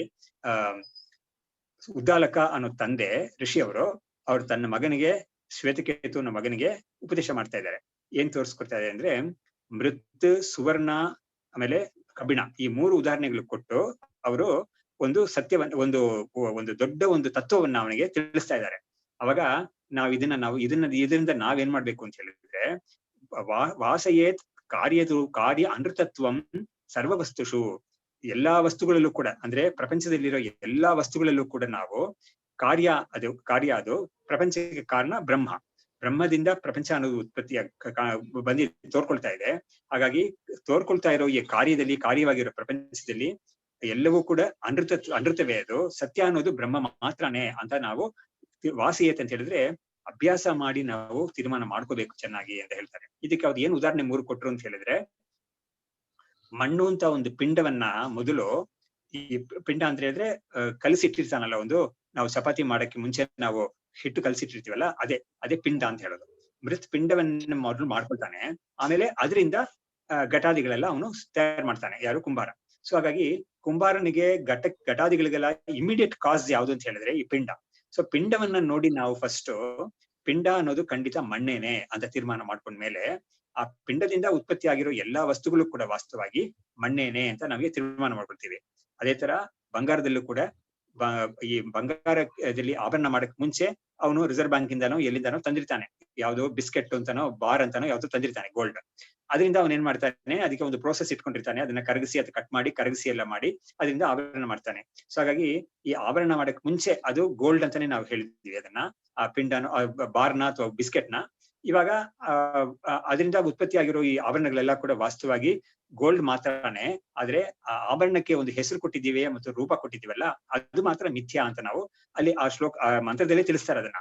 ವಾಚಾರಂಭಣಂ ವಿಕಾರೋ ನಾಮಧೇಯಂ ಮೃತ್ತಿಕೇತ್ಯೇವ ಸತ್ಯಂ ಅಂತ ಹೇಳ್ಬಿಟ್ಟು, ಈ ಕಾರ್ಯದಲ್ಲಿ ಏನು ಒಂದು ಹೆಸರು ಮತ್ತು ರೂಪ ಹೇಳ್ತೀವೋ, ಮಡಿಕೆ ಅಂತ ಹೆಸರು, ಆಮೇಲೆ ಅದಕ್ಕೆ ಇಂಥ ಒಂದು ಶೇಪ್ ಇದೆ, ಅದಕ್ಕೆ ಇಂಥ ಒಂದು ಯುಟಿಲಿಟಿ ಇದೆ ಇದಕ್ಕೆ ಅಂತ ಏನ್ ಹೇಳ್ತೀವೋ, ಅದೆಲ್ಲ ಬಾಯಿಂದ ಮಾತ್ರ ಹೇಳೋದೇ ಹೊರತು ವಾಸ್ತವವಾಗಿ ಇರೋದಲ್ಲಿ ಯಾವ್ದು ಸತ್ಯವಾಗಿ ಇರೋ ವಸ್ತು ಯಾವ್ದು ಅಂತ ಹೇಳಿದ್ರೆ ಮಣ್ಣು ಮಾತ್ರನೇ ಅಂತ ಅಲ್ಲಿ ತೀರ್ಮಾನ ಮಾಡಿ ಹೇಳಿದ್ದಾರೆ. ಅದನ್ನ ಹೇಳಿದನ್ನ 3 ಎಕ್ಸಾಂಪಲ್ಸ್ ಕೊಟ್ಟು 3 ಹೇಳಿದ್ದಾರೆ. ಅದೇ ತರ ಕಬ್ಬಿಣಕ್ಕೂ ಕೂಡ ಅವ್ರು ಕೊಡ್ತಾ ಇರೋ ಎಕ್ಸಾಂಪಲ್ ಏನು ಅಂತ ಹೇಳಿದ್ರೆ ನಖನಿಕೃಂತನ, ನೈಲ್ ಕಟರ್ ಅಂತ ಹೇಳ್ತೀವಲ್ಲ, ಅದನ್ನ ಎಕ್ಸಾಂಪಲ್ ಕೊಡ್ತಾರೆ ಅವರು. ಆಮೇಲೆ ಅದೇ ತರ ಕಾರ್ಯದಲ್ಲಿ ಎಲ್ಲವೂ ಕೂಡ, ಎಲ್ಲಾ ಕಬ್ಬಿಣದ ಕಾರ್ಯಗಳು ಕೂಡ ವಾಸ್ತವವಾಗಿ ಕಬ್ಬಿಣ ಮಾತ್ರವೇ ಹೊರತು ಅದು ಕಬ್ಬಿಣವನ್ನು ಬಿಟ್ಟು ಏನು ವಸ್ತು ಅಲ್ಲಿ ಸತ್ಯವಾದ ವಸ್ತು ಯಾವುದು ಇಲ್ವೇ ಇಲ್ಲ ಅದ್ರಲ್ಲಿ. ಅದಕ್ಕೆ ನೀನು ಕಬ್ಬಿಣದಲ್ಲಿ ಆಗಿರೋ ಆ ಒಂದು ಕಟ್ಟಿಂಗ್ ಪ್ಲೇಯರ್ ಅಂತಾನೆ ಹೇಳು, ಅಥವಾ ನೇಲ್ ಕಟರ್ ಅಂತಾನೆ ಹೇಳು, ಅಥವಾ ಹ್ಯಾಮರ್ ಅಂತ ಹೇಳು, ಏನ್ ಬೇಕಾದ್ರೆ ಹೇಳು, ಎಲ್ಲವೂ ಕೂಡ ವಾಸ್ತವವಾಗಿ ಕಬ್ಬಿಣವನ್ನು ಬಿಟ್ಟು ಬೇರೆ ಅಲ್ವೇ ಇಲ್ಲ ಅಂತ. ಸತ್ಯವಾಗಿರೋದು ಕಬ್ಬಿಣ ಮಾತ್ರ, ಆ ರೂಪ ಮತ್ತು ನಾಮ ಮಾತ್ರ ಅನೃತ, ಅಸತ್ಯ ಅಂತ ಹೇಳಿದಾರಲ್ಲ. ಅದರಿಂದ ನಾವೇನ್ ತೀರ್ಮಾನ ಮಾಡ್ಕೋಬೇಕು ಅಂತ ಹೇಳಿದ್ರೆ, ಈ ಪ್ರಪಂಚ ಅನ್ನೋದ್ರಲ್ಲಿ ನಾವು ಏನೇನ್ ರೂಪವಾಗಿ ಪ್ರಪಂಚವನ್ನ ನೋಡ್ತಾ ಇದೀವೋ ಅದೆಲ್ಲ ಅನೃತ, ಸತ್ಯವಾಗಿರೋದು ಬಂದ್ಬಿಟ್ಟು ಬ್ರಹ್ಮ ಮಾತ್ರನೇ ಅದರಲ್ಲಿ ಸತ್ಯವಾಗಿರೋದು ಅಂತ ನಾವು ತೀರ್ಮಾನ ಮಾಡ್ಕೊಂಡು ಅದನ್ನ ಅಭ್ಯಾಸ ಮಾಡ್ಕೋಬೇಕು ನಾವು ಅಂತ ಹೇಳಿದ್ರು. ಸರ್ವವಸ್ತುಷು ಅನೃತ ಕಾರ್ಯ ಅನೃತತ್ವಂ ವಾಸಯೇತ್. ಕಾರ್ಯ ಅಂತ ಹೇಳಿದ್ರೆ ಪ್ರಪಂಚ ಅನ್ನೋದೇ ಕಾರ್ಯ, ಎಫೆಕ್ಟ್. ಬ್ರಹ್ಮ ಅನ್ನೋದು ಕಾರಣ. ಸೊ ಎಫೆಕ್ಟ್ ಅಲ್ಲಿ ಎಲ್ಲವೂ ಕೂಡ ಅನೃತ, ಸತ್ಯವಲ್ಲ ಅಂತ ನಾವು ಅದನ್ನ ಅಭ್ಯಾಸ ಮಾಡ್ಕೋಬೇಕು, ಮಾಡ್ಕೊಂಡು ತೀರ್ಮಾನ ಮಾಡ್ಕೋಬೇಕು ಚೆನ್ನಾಗಿ ಅಂತ ಹೇಳಿದ್ರು. ದೃಢವಾಗಿ ತೀರ್ಮಾನ ಮಾಡ್ಕೋಬೇಕು. ಇದೇ ನಮ್ಗೆ ಈ ವೇದಾಂತ ಚಾಂದೋಗ್ಯ ಉಪನಿಷತ್ ಹೇಳ್ಕೊಡ್ತಾ ಇರೋ ಉಪದೇಶ, ಹೇಳ್ತಾ ಇರೋ ಉಪದೇಶ. ಆಮೇಲೆ ಮುಂದಕ್ಕೆ ಅದ್ರ ಮೇಲೆ ಇಟ್ಕೊಂಡು ಒಂದು ವಿಚಾರ ಮಾಡ್ತಾರೆ ದೀರ್ಘವಾಗಿ. ಕಾರಣ ಜ್ಞಾನತಃ ಕಾರ್ಯ ವಿಜ್ಞಾನಂ ಚಾಪಿ ಸೋವದತ್ ಸತ್ಯ ಜ್ಞಾನೇ ಅನೃತ ಜ್ಞಾನಂ ಕಥಮತ್ರ ಉಪಪದ್ಯತೆ. ಅವಾಗ ಏನ್ ಪ್ರಶ್ನೆ ಮಾಡ್ತಾನೆ ಅಂದ್ರೆ, ನೋಡಿ ನೀವು ಚಾಂದೋಗ್ಯ ಉಪನಿಷತ್ತಲ್ಲಿ ಅವ್ರು ಹೇಳಿದ್ದನ್ನ ಹೇಳ್ತಾ ಇದ್ದೀರಾ, ಆದ್ರೆ ಅವನು ಚಾಂದೋಗ್ಯ ಉಪನಿಷತ್ತಲ್ಲಿ ಅವ್ರು ಹೇಳಿದ್ ಏನು ಅಂತ ಇವನ್ ಪ್ರಶ್ನೆ ಮಾಡ್ತಾ ಇದ್ದಾನೆ. ಅದು ನೀವು ಹೇಳ್ತಾ ಇರೋದಕ್ಕೂ ಅದಕ್ಕೂ ಸ್ವಲ್ಪ ವ್ಯತ್ಯಾಸ ಇದೆಯಲ್ಲ ಅಂತ ಕೇಳ್ತಾನೆ. ಕಾರಣ ಜ್ಞಾನತಃ ಕಾರ್ಯ ವಿಜ್ಞಾನಂ ಚಾಪಿ ಸೋಬತತೆ. ಅವನು ಈ ಕಾರ್ಯ ಅನ್ನೋದು ಅನೃತ ಅಂತ ಹೇಳಿ ಕಾರಣ ಅನ್ನೋದೇ ಸತ್ಯ ಅಂತ ಹೇಳಿದ್ದಾನೆ, ಅದಿಲ್ಲ ಅಂತ ಹೇಳ್ತಾ ಇಲ್ಲ. ಆದ್ರೆ ಜೊತೆಗೇನೆ ಆ ಒಂದು ಉಪದೇಶ ಪ್ರಾರಂಭ ಆಗಿದ್ದು ಹೇಗೆ ಅಂತ ಹೇಳಿದ್ರೆ, ಈ ಶ್ವೇತಕೇತವನವನು ಅನ್ನೋನು 12 ವರ್ಷ ಗುರುಕುಲದಲ್ಲಿ ಇದ್ಬಿಟ್ಟು ಮುಗಿಸ್ಬಿಟ್ಟು ಬಂದಿದ್ದಾನೆ. ಅವ್ನು ಸ್ಟಡೀಸ್ ಎಲ್ಲ ಮುಗಿಸ್ಕೊಂಡು ಮನೆಗೆ ಬಂದಿದ್ದಾನೆ. ಮನೆಗೆ ಬಂದಾಗ ಇವರು ತಂದೆ ಪ್ರಶ್ನೆ ಮಾಡ್ತಾರೆ, ನೋಡು ನೀನು ಗುರುಕುಲದಲ್ಲಿ ನಿನ್ಗೆ ಈ ವಿಷಯ ಹೇಳ್ಕೊಟ್ಟಿದ್ದಾರ ನಿನಗೆ ಅಂತ ಕೇಳ್ಬಿಟ್ಟು ಪ್ರಶ್ನೆ ಮಾಡ್ತಾರೆ. ಯಾವ್ದು ಒಂದನ್ನ ತಿಳ್ಕೊಂಡ್ರೆ ಎಲ್ಲವನ್ನೂ ತಿಳ್ಕೊಂಡಾಗ ಆಗುತ್ತೋ ಅದನ್ನ ನಿನ್ಗೆ ಹೇಳ್ಕೊಟ್ಟಿದ್ದಾರಾ ಅಂತ ಕೇಳ್ತಾರೆ. ಆವಾಗ ಅವನು ಗೊತ್ತಾಗ್ತಾ ಇಲ್ಲ, ಅವನಿಗೆ ಏನು ಅಂತ ಗೊತ್ತಾಗ್ತಾ ಇಲ್ಲ. ಆಮೇಲೆ ಕೊನೆಯಲ್ಲಿ ನೀವೇ ಹೇಳ್ಕೊಡಿ ಅಂತ ತಂದೆ ಕೇಳ್ತಾನೆ. ತಂದೆ ಇದು ಹೇಳ್ಕೊಡುವಾಗ ಇದು ಹೇಳ್ಕೊಡ್ತಾರೆ. ಏನು ಇದು ಈ ಉದಾಹರಣೆ ಕೊಟ್ಟು ಹೇಳ್ತಾರೆ, ಮೃತ್ಯು ಅಂತ ಒಂದನ್ನ ತಿಳ್ಕೊಂಡ್ರೆ ನಿನಗೆ ಮೃತ್ ಕಾರ್ಯ ಎಲ್ಲವನ್ನೂ ಕೂಡ ತಿಳ್ಕೊಂಡಾಗ ಆಗುತ್ತೆ ಅಂತ ಹೇಳ್ತಾರಲ್ಲ, ಆ ಅಂಶವನ್ನ ಇಲ್ಲಿ ಇವನು ಪ್ರಶ್ನೆ ಮಾಡೋನು ಇವಾಗ ಕೇಳ್ತಾ ಇದ್ದಾನೆ. ನೋಡು, ಆ ಅಂಶ ಅವ್ರು ಹೇಳಿದಾರಲ್ಲ ಅದನ್ನ ನೀವ್ ಹೇಳಿಲ್ವಲ್ಲ ಇವಾಗ ಅಂತ ಹೇಳ್ಬಿಟ್ಟು ಅದನ್ನ ಪ್ರಶ್ನೆ ಮಾಡ್ತಾನೆ. ಸತ್ಯಜ್ಞಾನೇ ಅನೃತ ಜ್ಞಾನಂ ಕಥಂ ಅತ್ರ ಉಪಪದ್ಯತೆ. ಆದ್ರೆ ನೀವ್ ಇವಾಗ ಹೇಳಿದ್ದೇನೋ, ಈ ಮಣ್ಣು ಅನ್ನೋದು ಘಟಾಕಾರವಾಗಿ ಆಗುತ್ತೆ ಅಂತ ಹೇಳುವಾಗ ಅದರಲ್ಲಿ ಸತ್ಯವಾದ ಅಂಶ ಮಣ್ಣು ಅನ್ನೋದು ತಿಳ್ಕೊಂಡು ಅಸತ್ಯವಾದ ಅಂಶ ಯಾವುದು ಘಟಕ್ಕೆ ಇರೋ ರೂಪ ನಾಮ ಅದೆಲ್ಲ ಅಸತ್ಯ ಅಂತ ಹೇಳಿದ್ರಿ. ಅದನ್ನ ತಿಳ್ಕೊಂಡಾಗ ನಮ್ಗೆ ಕಾರಣವನ್ನ ತಿಳ್ಕೊಂಡಾಗ ಕಾರ್ಯವೆಲ್ಲ ತಿಳಿದಂಗಾಯ್ತು ಅಂತ ಹೇಗಾಯ್ತು ಇಲ್ಲಿ ಅಂತ ಪ್ರಶ್ನೆ ಮಾಡ್ತಾರೆ. ಸರಿಯಾದ ಪ್ರಶ್ನೆ ತಾನೇ ಇದು. ಅವಾಗ ಅದಕ್ಕೆ ಅವರು ಉತ್ತರ ಕೊಡ್ತಾರೆ. ಸಮೃತ್ಕಸ್ಯ ವಿಕಾರಸ್ಯ ಕಾರ್ಯತಾಲೋಕ ದೃಷ್ಟಿತಃ ವಾಸ್ತವೋತ್ರ ಕೃತಂಶೋಸ್ಯ ಬೋಧ ಕಾರಣ ಬೋಧತಃ. ಇವಾಗ ಸಮೃತ್ಕಸ್ಯ ಅಂದ್ರೆ ವಿಕಾರಸ್ಯ, ಮಣ್ಣು ಅನ್ನೋ ಕಾರಣದಿಂದ ಕೂಡಿರೋ ವಿಕಾರ ಇದೆಯಲ್ಲ, ಮಣ್ಣಿನ ವಿಕಾರ ಅಂತ ಯಾವುದು ಘಟಾದಿಗಳು, ಅವುಗಳೆಲ್ಲ ಕಾರ್ಯ ಅನ್ನೋದು ಲೋಕದೃಷ್ಟಿಯಿಂದನೇ ಅದೆಲ್ಲ ಕಾರ್ಯ. ಅಂದ್ರೆ ಅವಿಚಾರದ ದೃಷ್ಟಿ, ಲೋಕದೃಷ್ಟಿ ಅಂದ್ರೆ ಅವಿಚಾರದ ದೃಷ್ಟಿಯಿಂದನೇ ಅದು ಎಲ್ಲ ಕಾರ್ಯ ಅಂತ ಆಗುತ್ತೆ. ವಾಸ್ತವೋತ್ರ ಮೃದಂಶೋ ಅಸ್ಯ ಬೋಧ ಕಾರಣಬೋಧತಃ. ವಾಸ್ತವೋತ್ರ ಮೃದಂಶಃ, ಏನ್ ವಾಸ್ತವ ಅಂತ ಹೇಳಿದ್ರೆ ಈ ಘಟದಲ್ಲಿ ಮೃತ್ ಅನ್ನೋ ಅಂಶ ಇದೆಯಲ್ಲ ಅದು ಮಾತ್ರನೇ ವಾಸ್ತವ. ಅದು ಅಸ್ಯ ಬೋಧ ಕಾರಣಬೋಧತಃ. ಅದರ ತಿಳುವಳಿಕೆ ನಮಗೆ ಕಾರಣವನ್ನ ತಿಳ್ಕೊಂಡಾಗ ನಮ್ಗೆ ಈ ತಿಳುವಳಿಕೆ ಬರುತ್ತೆ. ಇಲ್ಲಿ ನಾನು ಅದಕ್ಕೇನೆ ಇದನ್ನ ಹೇಳುವಾಗ ಆ ಪಿಂಡ ಅಂತ ಒಂದಿನ ಹೆಸರನ್ನ ಹೇಳಿದ್ದೀನಿ ನಾನು. ಆ ಮಂತ್ರದಲ್ಲಿ ಕೂಡ ಬರುತ್ತೆ ಅದು. ಏಕೇನ ಮೃತ್ಪಿಂಡೇನ ವಿಜ್ಞಾತೆ ಸರ್ವಂ ಮೃಣ್ಮಯಂ ವಿಜ್ಞಾತಂ ಸ್ಯಾತ್ ಅಂತ ಅಲ್ಲಿ ಬರುತ್ತೆ. ಈ ಮೃತ್ ಪಿಂಡ ಅಂತ ಒಂದು ಅವನು ತಯಾರು ಮಾಡ್ಕೊಂಡು ಇಟ್ಕೊಂಡಿದ್ದಾನಲ್ಲ, ಒಂದು ಕಲಸಿಟ್ಕೊಂಡಿದ್ದಾನಲ್ಲ, ಅದನ್ನ ನಾವು ಫಸ್ಟ್ ಮಣ್ಣು ಅಂತ ತಿಳ್ಕೊಬೇಕು ನಾವು. ಯಾಕಂದ್ರೆ ಅದೇನೇ ಒಂದು ಕಾರ್ಯ. ಬಿಕಾಸ್ ಮಣ್ಣು ಅನ್ನೋದು ಹೇಗಿರುತ್ತೆ ಅಂತ ಹೇಳಿದ್ರೆ ಅದೊಂದು ದೊಡ್ಡ ವಿಚಾರ. ಅದೇನೆ you cannot see the object called earth. Earth ಅಂದ್ರೆ ಮಣ್ಣು ಅಂತ ಹೇಳ್ತಾ ಇದೀವಿ. That in some form or the other only you can see. ಅದೆಲ್ಲದೆ ನೋಡಕ್ ಆಗೋದೇ ಇಲ್ಲ ಅದನ್ನ. ಸೊ ಅದು ನಾವು ಯಾವ ಕಡೆ ಹೇಗೆ ಅದು ನಮ್ಗೆ ಭಾಸವಾಗುತ್ತೋ ಅವಾಗಲೇ ಅದೊಂದು ಒಂದು ಫಾರ್ಮ್ ಅಲ್ಲೇನೆ ಇರುತ್ತೆ. ಅದು ಫಾರ್ಮ್ಲೆಸ್ ಆಗಿ ಇರೋದಿಲ್ಲ. But still ultimately when you think of that object as a abstract thing, ಅದಕ್ಕೆ ಫಾರ್ಮ್ ಅನ್ನೋದು ನಮ್ಗೆ ಇರೋದಿಲ್ಲ ಅದಕ್ಕೆ ವಾಸ್ತವವಾಗಿ. ಇವಾಗ ಫಾರ್ ಎಕ್ಸಾಂಪಲ್ ಗೋಲ್ಡ್ ಅಂತ ತಗೊಂಡ್ರೆ, ಈ ಗೋಲ್ಡ್ ಅನ್ನೋದು ಮೈನ್ ನಲ್ಲಿ ಸಿಗುತ್ತೆ, ಅದು ಗೋಲ್ಡ್ ಓರ್ ಅಂತ ಹೇಳ್ತಾರೆ, ಅದ್ರಲ್ಲಿ ಸಿಗುತ್ತೆ. ಆಮೇಲೆ ಸಮುದ್ರದಲ್ಲಿ ಕೂಡ ಕೆಳಗಡೆ ಸಮುದ್ರದ ಒಂದು ಬಾಟಮ್ ಇದೆಯಲ್ಲ, ಅಲ್ಲಿ ಕೂಡ ಗೋಲ್ಡ್ ನಗೆಟ್ಸ್ ಅಂತ ಹೇಳ್ತಾರೆ. ಸೊ ನಗೆಟ್ ಅನ್ನೋ ಫಾರ್ಮ್ ಅಲ್ಲೇನೆ ಅಲ್ಲಿ ಇರುತ್ತೆ ಅದು. ಸೊ ನಗೆಟ್ ಅನ್ನೋದು it's already a form, but still gold ಅಂತ ನಾವು ಹೇಳುವಾಗ ನಮ್ಗೆ ಮನಸ್ಸಿಗೆ ನಗೆಟ್ ಅಥವಾ ಗೋಲ್ಡ್ ಬಿಸ್ಕೆಟ್ ಏನೋ ಒಂದು ಫಾರ್ಮ್ ಬರ್ಬೋದು, but still gold is not that really. Gold is actually something which doesn't have a form at all really, but ಅದಕ್ಕೆ it takes a form in ಪ್ರಕೃತಿನಲ್ಲಿ ಒಂದು ಫಾರ್ಮ್ ತಗೊಳುತ್ತೆ ಅದು, because of some transformations in the some chemical changes and all that, ಅದಕ್ಕೆ ಒಂದು form ಸಿಗುತ್ತೆ ಅದಕ್ಕೆ. But anyway ಅದಕ್ಕೆ ಒಂದು ಫಾರ್ಮ್ ಅನ್ನೋದು ನ್ಯಾಚುರಲ್ ಆಗಿ ಫಾರ್ಮ್ ಅನ್ನೋದು ಇರೋದಿಲ್ಲ. ಸೊ ಹಾಗೆ ಮಣ್ಣು ಅನ್ನೋದು ಕೂಡ. ಸೊ ಅವಾಗ ಏನ್ ಮಾಡ್ತಾನೆ ಇವನು, ಮಣ್ಣಿಂದ ಇದೆಲ್ಲ ತಯಾರು ಮಾಡ್ಬೇಕು ಅಂತ ಬಂದಾಗ ಕೆರೆಯಿಂದನೋ ಎಲ್ಲಿಂದನೋ ಗಾಡಿಯಲ್ಲಿ ಮಣ್ಣನ್ನ ಹೊತ್ಕೊಂಡ್ ಬಂದು ಇಲ್ಲಿ ಹೊರೆ ಹಾಕ್ತಾನೆ. ಹೊರೆ ಹಾಕಿದ್ಮೇಲೆ ಅದಕ್ಕೆ ನೀರೆಲ್ಲ ಹಾಕಿ ಹದ ಮಾಡ್ತಾನೆ. ಹದ ಮಾಡ್ಕೊಂಡು ಅದನ್ನ ಒಂದು ಪಿಂಡವಾಗಿ ಕಲಸಿಟ್ಕೊಂಡು ಅದರಿಂದ ಅವನು ಸ್ವಲ್ಪ ತಗೊಂಡು ಅವನು ಚಕ್ರಕ್ಕೆ ಇಟ್ಟು ಅದನ್ನ ಅವನು ಶೇಪ್ ಮಾಡ್ತಾನೆ. ಸೊ ಈ ಪಿಂಡ ಅನ್ನೋದನ್ನ ಫಸ್ಟ್ ನಾವು ಮಣ್ಣು ಅಂತ ತೀರ್ಮಾನ ಮಾಡ್ಕೊಂಡ್ಮೇಲೆ ಈ ಪಿಂಡದಿಂದ ಉತ್ಪತ್ತಿ ಆಗಿರೋ ಎಲ್ಲಾ ವಸ್ತುಗಳು ಕೂಡ ಮಣ್ಣೇನೆ ಅಂತ ನಮ್ಗೆ ಬೋಧೆ ಬರುತ್ತೆ. ಅದನ್ನೇ ಅವರು ಈ ಶ್ಲೋಕದಲ್ಲಿ ಹೇಳ್ತಾ ಇದ್ದಾರೆ. ಸೊ ಸಮೃದ್ಧಸ್ಯ ವಿಕಾರಸ್ಯ ಕಾರ್ಯತಾ ಲೋಕದೃಷ್ಟಿತಃ, ಆ ಮಣ್ಣಿನ ಸಮೇತವಾಗಿರೋ ವಿಕಾರ ಇದೆಯಲ್ಲ ಅದೆಲ್ಲ ಕಾರ್ಯ ಅಂತ ಲೋಕದಲ್ಲಿ ಮಾತ್ರ ತಿಳ್ಕೊಂಡಿದ್ದಾರೆ. ಆದ್ರೆ ನಮ್ಗೆ ಇಲ್ಲಿ ಈ ಉಪನಿಷತ್ ಹೇಳ್ಕೊಡ್ತಾರ ಮಾತು ಏನು ಅಂತ ಹೇಳಿದ್ರೆ, ವಾಸ್ತವೋ ಅತ್ರ ಮೃದಂಶಃ, ಈ ಕಾರ್ಯ ಅನ್ನೋದ್ರಲ್ಲಿ ವಾಸ್ತವಾದ ಅಂಶ ಯಾವುದು, ಮೃತಂಶ ಮಾತ್ರ ಸತ್ಯ. ಅದಕ್ಕೆ ತಗೊಂಡಿರೋ ಒಂದು ರೂಪ ಮತ್ತು ಹೆಸರು ಅದೆಲ್ಲ ಅಸತ್ಯ ಅಂತ ಇದೆಯಲ್ಲ, ಈ ಒಂದು ಬೋಧೆ ನಮ್ಗೆ, ಅಂದ್ರೆ ಈ ಕಾರಣದ ಒಂದು ಬೋಧೆ ಬಂದಾಗ ನಮ್ಗೆ ಈ ಅದರಲ್ಲಿ ಇರೋ ಮೃದಂಶ ಮಾತ್ರನೇ ಸತ್ಯ ಅಂತ ಬಂದಾಗ ನಮ್ಗೆ ಏನಾಗುತ್ತೆ, ಆ ಕಾರಣದ ಒಂದು ಬೋಧೆ ನಮ್ಗೆ ಬರುತ್ತೆ. ಸೊ ಹಾಗೆ ಇದೇ ಕಾರಣ ಅಂತ ನಮ್ಗೆ ಒಂದು ಬೋಧೆಯಿಂದ ನಮ್ಗೆ ಈ ಸತ್ಯಾಂಶ ಮಾತ್ರನೇ ನಮ್ಗೆ ಸತ್ಯ ಅಂತ ಗೊತ್ತಾಗುತ್ತೆ ಅಂತ. ಹಾಗಾದ್ರೆ ಈ ಅಸತ್ಯ ಅಂತ ಒಂದ್ ಇದೆಯಲ್ಲ, ಅದು ಕೂಡ ನಾವು ತಿಳ್ಕೊಬೇಕಲ್ಲ ಅಂತ ಕೇಳಿದ್ರೆ, ಅಸತ್ಯ ಅಂದ್ರೆ ಈ ಅಸತ್ಯವಾದ ಅಂಶ ಒಂದಿದೆಯಲ್ಲ, ಅಂದ್ರೆ ರೂಪ ಮತ್ತು ಹೆಸರು ಅನ್ನೋದು, ಆ ಬೋಧೆ ನಮ್ಗೆ ಎಲ್ಲಿ ಬರ್ತಾ ಇಲ್ವಲ್ಲ ಅಂತ ಒಂದು ಪ್ರಶ್ನೆ ಬರುತ್ತೆ. ಅವ್ರು ಏನ್ ಹೇಳಿದ್ರು, ಕಾರಣವನ್ನ ತಿಳ್ಕೊಂಡ್ರೆ ನಿನಗೆ ಕಾರ್ಯ ಎಲ್ಲವೂ ಕೂಡ ತಿಳ್ಕೊಂಡಾಗ ಆಗುತ್ತೆ ಅಂತ ಹೇಳಿದಾಗ, that is not still satisfied here. ಅದಕ್ಕೆ ನಾನು ಸ್ವಲ್ಪ ತಿಳಿ ಹೇಳ್ತೀನಿ ನಿಮ್ಗೆ. ಇವಾಗ ನೋಡಿ, ಇವಾಗ ನಮ್ಗೆ ಗೋಲ್ಡ್ ಆರ್ನಮೆಂಟ್ಸ್ ಅಲ್ಲ, they are made up of gold ಅಂತ ನಮ್ಗೆ ಒಂದು ಬುದ್ಧಿ ಬಂದಿದೆ ಇವಾಗ. ಸೊ ಇದರಿಂದ ನಮ್ಗೆ ಏನಾಯ್ತು, wherever there are gold ornaments they are all gold only ಅಂತ ನಮ್ಗೆ ಒಂದು ಬುದ್ಧಿ ಇದೆ. Even though we have not seen those ornaments, ಕಣ್ಣಿಂದ ನಾವು ನೋಡದೆ ಹೋದ್ರು ಕೂಡ ಇವಾಗ ಇದರಲ್ಲಿ ಬಳೆಪೇಟೆನಲ್ಲಿ ಅಂಗಡಿಗಳು ಇಟ್ಕೊಂಡಿದ್ದಾರೆ, ಅಂಗಡಿಲೆಲ್ಲ ಬೇಕಾದಷ್ಟು ಗೋಲ್ಡ್ ಆರ್ನಮೆಂಟ್ಸ್ ಇರುತ್ತೆ. ಬಟ್ ಎಲ್ಲವೂ ಕೂಡ ಗೋಲ್ಡ್ ಆರ್ನಮೆಂಟ್ಸ್ ಅಂತ ಹೇಳಿದಾಗ ನಾವು ತಕ್ಷಣ ಗೋಲ್ಡ್ ಅಂತ ನಮ್ಗೆ ಬುದ್ಧಿ ಬರುತ್ತೆ ಅದು. ಆದ್ರೆ ಆ ಆರ್ನಮೆಂಟ್ ಎಲ್ಲ ಯಾವ ಆಕಾರದಲ್ಲಿ ಇದೆ, ಯಾವ ವೆಯ್ಟ್ ಅಲ್ಲಿ ಇದೆ ಅಂತ ನಮ್ಗೆ ಹೇಳಕ್ ಬರೋದಿಲ್ಲ, ಯಾಕಂದ್ರೆ ನಾವು ನೋಡಿಲ್ಲ ಅದನ್ನೆಲ್ಲ. ಆತರ ಲೋಕದಲ್ಲಿ ಯೂನಿವರ್ಸಲ್ ಆಗಿ ಎಲ್ಲ ಕಡೆನೂ ಎಲ್ಲೆಲ್ಲಿ ಗೋಲ್ಡ್ ಆರ್ನಮೆಂಟ್ಸ್ ಇದೆಯೋ ಅದೆಲ್ಲವೂ ಕೂಡ ಗೋಲ್ಡ್ ಅಂತ ಬುದ್ಧಿ ನಮ್ಗೆ ಇಲ್ಲಿ ಇದ್ಕೊಂಡೇ ನಮ್ಗೆ ಬರುತ್ತೆ. ಆದ್ರೆ ಆ ವಸ್ತುಗಳೆಲ್ಲ ಏನೇನು ಯಾವ್ಯಾವ ಆಕಾರಗಳಲ್ಲಿ ಅಲ್ಲೆಲ್ಲ ಆಗಿದೆ ಅಂತ ಹೇಳಿದ್ರೆ ಅದು ನಮ್ಗೆ ಗೊತ್ತಾಗಲ್ಲ. ಸೊ ಇಲ್ಲಿ ಪ್ರಶ್ನೆ ಏನ್ ಮಾಡ್ತಾ ಇದ್ದಾನೆ ಅಂತ ಹೇಳಿದ್ರೆ, ನೀನು ಕಾರಣವನ್ನ ತಿಳ್ಕೊಂಡ್ರೆ ಕಾರ್ಯಜ್ಞಾನ ನಿನಗೆ ಪೂರ್ತಿ ಬರುತ್ತೆ ಅಂತ ಹೇಳಿದ್ರಲ್ಲ, ಒಂದನ್ನ ತಿಳ್ಕೊಂಡ್ರೆ ಒಂದನ್ನ ತಿಳ್ಕೊಂಡ್ರೆ ಎಲ್ಲವನ್ನೂ ತಿಳ್ಕೊಂಡಾಗುತ್ತೆ ಅಂತ ನೀವು ಒಂದು ಹೇಳಿದ್ರ, ಡಿಕ್ಲೇರ್ ಮಾಡಿದ್ರಲ್ಲ, ಕ್ಲೈಮ್ ಮಾಡಿದ್ರಲ್ಲ ಮುಂಚೆ, that is not being satisfied here ಅಂತ, that is the question here. ಅದಕ್ಕೆ ಇವ್ರು ಹೇಳ್ತಾ ಇರೋದು, ಇಲ್ಲ ನಾವಿಲ್ಲಿ ತಿಳ್ಕೊಳ್ಬೇಕಾದೆ ಅಂತ ಹೇಳಿದ್ರೆ, ಆ ಕಾರ್ಯದ ಒಂದು ಜ್ಞಾನದಿಂದ ನಮ್ಗೇನು ಪ್ರಯೋಜನ ಇಲ್ಲ, ಪುರುಷಾರ್ಥ ಏನು ಇಲ್ಲ ನಮ್ಗೆ. ಆ ವಸ್ತುಗಳೆಲ್ಲ ಹೇಗಿದೆ ಅಂತ ತಿಳ್ಕೊಳ್ಳಕ್ಕೆ ಅದನ್ನ ಶ್ರುತಿನೂ ಅದನ್ನ ಹೇಳ್ತಾ ಇಲ್ಲ, ಅದನ್ನ ತಿಳಿಸ್ಬಿಡ್ತೀನಿ ಅಂತ ಹೇಳ್ತಾ ಇಲ್ಲ. ಅದೇನ್ ಹೇಳ್ತಾ ಇದೆ ಅಂತ ಹೇಳಿದ್ರೆ, ಎಲ್ಲಾ ಕಡೆನೂ ಕಾರ್ಯದಲ್ಲಿ ಇರೋ ಒಂದು ಸತ್ಯಾಂಶ ಏನು ಅಂತ ಒಂದು ಬೋಧೆ ಮಾತ್ರ ಬಂದ್ರೆ ಸಾಕು ನಿನಗೆ ಪುರುಷಾರ್ಥಕ್ಕೆ ಅಂತ. So this is what we require here ಅಂತ. ಸೊ ಅದನ್ನೇ ಇಲ್ಲಿ ಇವರು ತಿಳಿ ಹೇಳ್ತಾ ಇದ್ದಾರೆ. ಸೊ ಸಮೃದ್ಧಸ್ಯ ವಿಕಾರಸ್ಯ ಕಾರ್ಯತ ಲೋಕದೃಷ್ಟಿತಃ ವಾಸ್ತವೋ ಅತ್ರ ಮೃದಂಶೋಸ್ಯ ಬೋಧಃ ಕಾರಣಬೋಧತಃ. ಅಂದ್ರೆ ಕಾರಣ ಏನು ಅಂತ ನಮ್ಗೆ ತಿಳ್ಕೊಂಡ್ರೆ ಎಲ್ಲಾ ವಸ್ತುಗಳಲ್ಲೂ ಇರೋ ಕಾರಣ ಏನು ಅಂತ ನಮ್ಗೆ ತಿಳಿದಂಗ ಆಯ್ತು, ಸಾಕಷ್ಟೇನೆ. ಬಟ್ ಆ ವಸ್ತುಗಳೆಲ್ಲ ಹೇಗಿದೆ ಅಂತ ಒಂದು ಬೋಧೆ ನಮ್ಗೆ ಬರ್ಬೇಕು ಅಂತ ಅವಶ್ಯಕತೆ ಇಲ್ಲ ಅಂತ. ಅದನ್ನೇ ಮುಂದಿನ ಶ್ಲೋಕದಲ್ಲಿ ಕ್ಲಾರಿಫೈ ಮಾಡಿ ಹೇಳ್ತಾರೆ ನೋಡಿ.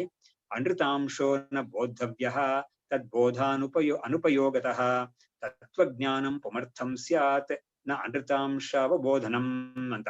ನೋಡ್ರ, ಇದಕ್ಕೂ ಕೂಡ ರೀಸನ್ ಹೇಳ್ತಾ ಇದ್ದಾರೆ ಅವರು. ಅನೃತಾಂಶ ಅಂತ ಇದೆಯಲ್ಲ, ಏನೋ ಆ ಗೋಲ್ಡ್ ಅಲ್ಲಿ ಒಂದೊಂದು ಕಲ್ಚರ್ ಅಲ್ಲಿ ಡಿಫ್ರೆಂಟ್ ಟೈಪ್ಸ್ ಆಫ್ ಆಭರಣಗಳು ಇಟ್ಕೊಂಡಿರ್ಬೋದು. ನಮ್ಮ ಕಲ್ಚರ್ ಅಲ್ಲಿ ಬಂದ್ಬಿಟ್ಟು ಹಳೆ ಕಾಲದಲ್ಲಿ ಈ ಒಡ್ಯಾಣ ಅಂತ ಒಂದು ಹೇಳ್ತಾರೆ, ಅಂದ್ರೆ ಬೆಲ್ಟ್ ಅಂತ ಹೇಳ್ತೀವಲ್ಲ, ಬೆಲ್ಟ್, ಗೋಲ್ಡ್ ಅಲ್ಲಿ ಬೆಲ್ಟ್ ಅಂತೆಲ್ಲ ಹಾಕೊಳ್ತಾ ಇದ್ರು. ಅದು ಗಂಡಸರು ಹಾಕೊಳ್ತಾ ಇದ್ರು, ಹೆಂಗಸರು ಹಾಕೊಳ್ತಾ ಇದ್ರು. ಈ ತರ ಬೇರೆ ಬೇರೆ ಕಲ್ಚರ್ಸ್ ಅಲ್ಲಿ ಬೇರೆ ಬೇರೆ ತರದಲ್ಲಿ ಅದಕ್ಕೆ ಹೆಸರು ಇರುತ್ತೆ, ರೂಪ ಎಲ್ಲ ಇರುತ್ತೆ.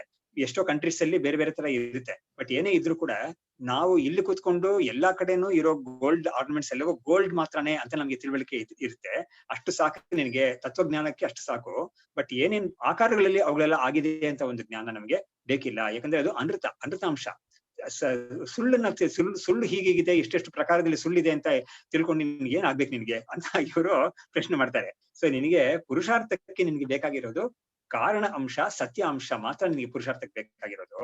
ಈ ಅನೃತಾಂಶ ನಿನಗೆ ಬೇಕಾಗಿರೋದು ಅವಶ್ಯಕತೆ ಇಲ್ಲ. ನೋಡಿ, ಇದನ್ನ ನೋಡ್ಬಿಟ್ಟು ಕೂಡ ಕೆಲವರು ಪ್ರಶ್ನೆ ಮಾಡ್ತಾರೆ. ನಮಗೂ ಕೂಡ ಆ ಪ್ರಶ್ನೆ ಬರುತ್ತೆ. ನೀವು ನೋಡಿ, ನೀವು ಜ್ಞಾನಿಯನ್ನ ಸರ್ವಜ್ಞ ಅಂತ ಹೇಳ್ತೀರಾ.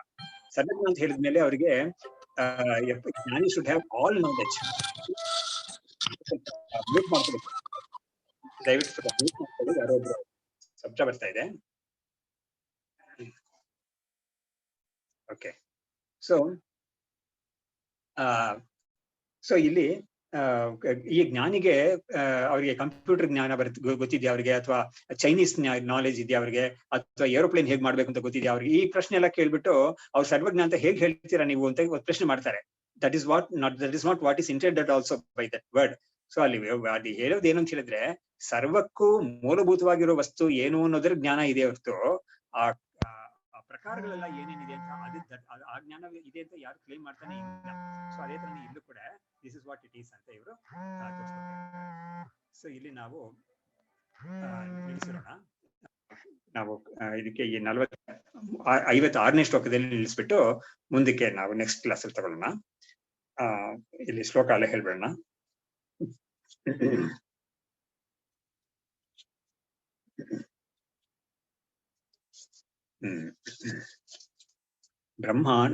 ಯೋಗಾನಂದ ಪುರೋಕ್ತೋ ಯಃ ಸ ಆತ್ಮಾನಂದ ಇಷ್ಯತಾಂ ಕಥಂ ಬ್ರಹ್ಮತ್ವಮೇತಸ್ಯ ಸದ್ವಯಸ್ಯೇತಿ ಚೇತ್ ಶೃಣು. ಇವಾಗ ಈ 7ನೇ ಅಧ್ಯಾಯದ ಕೊನೆಯ ಶ್ಲೋಕಗಳು.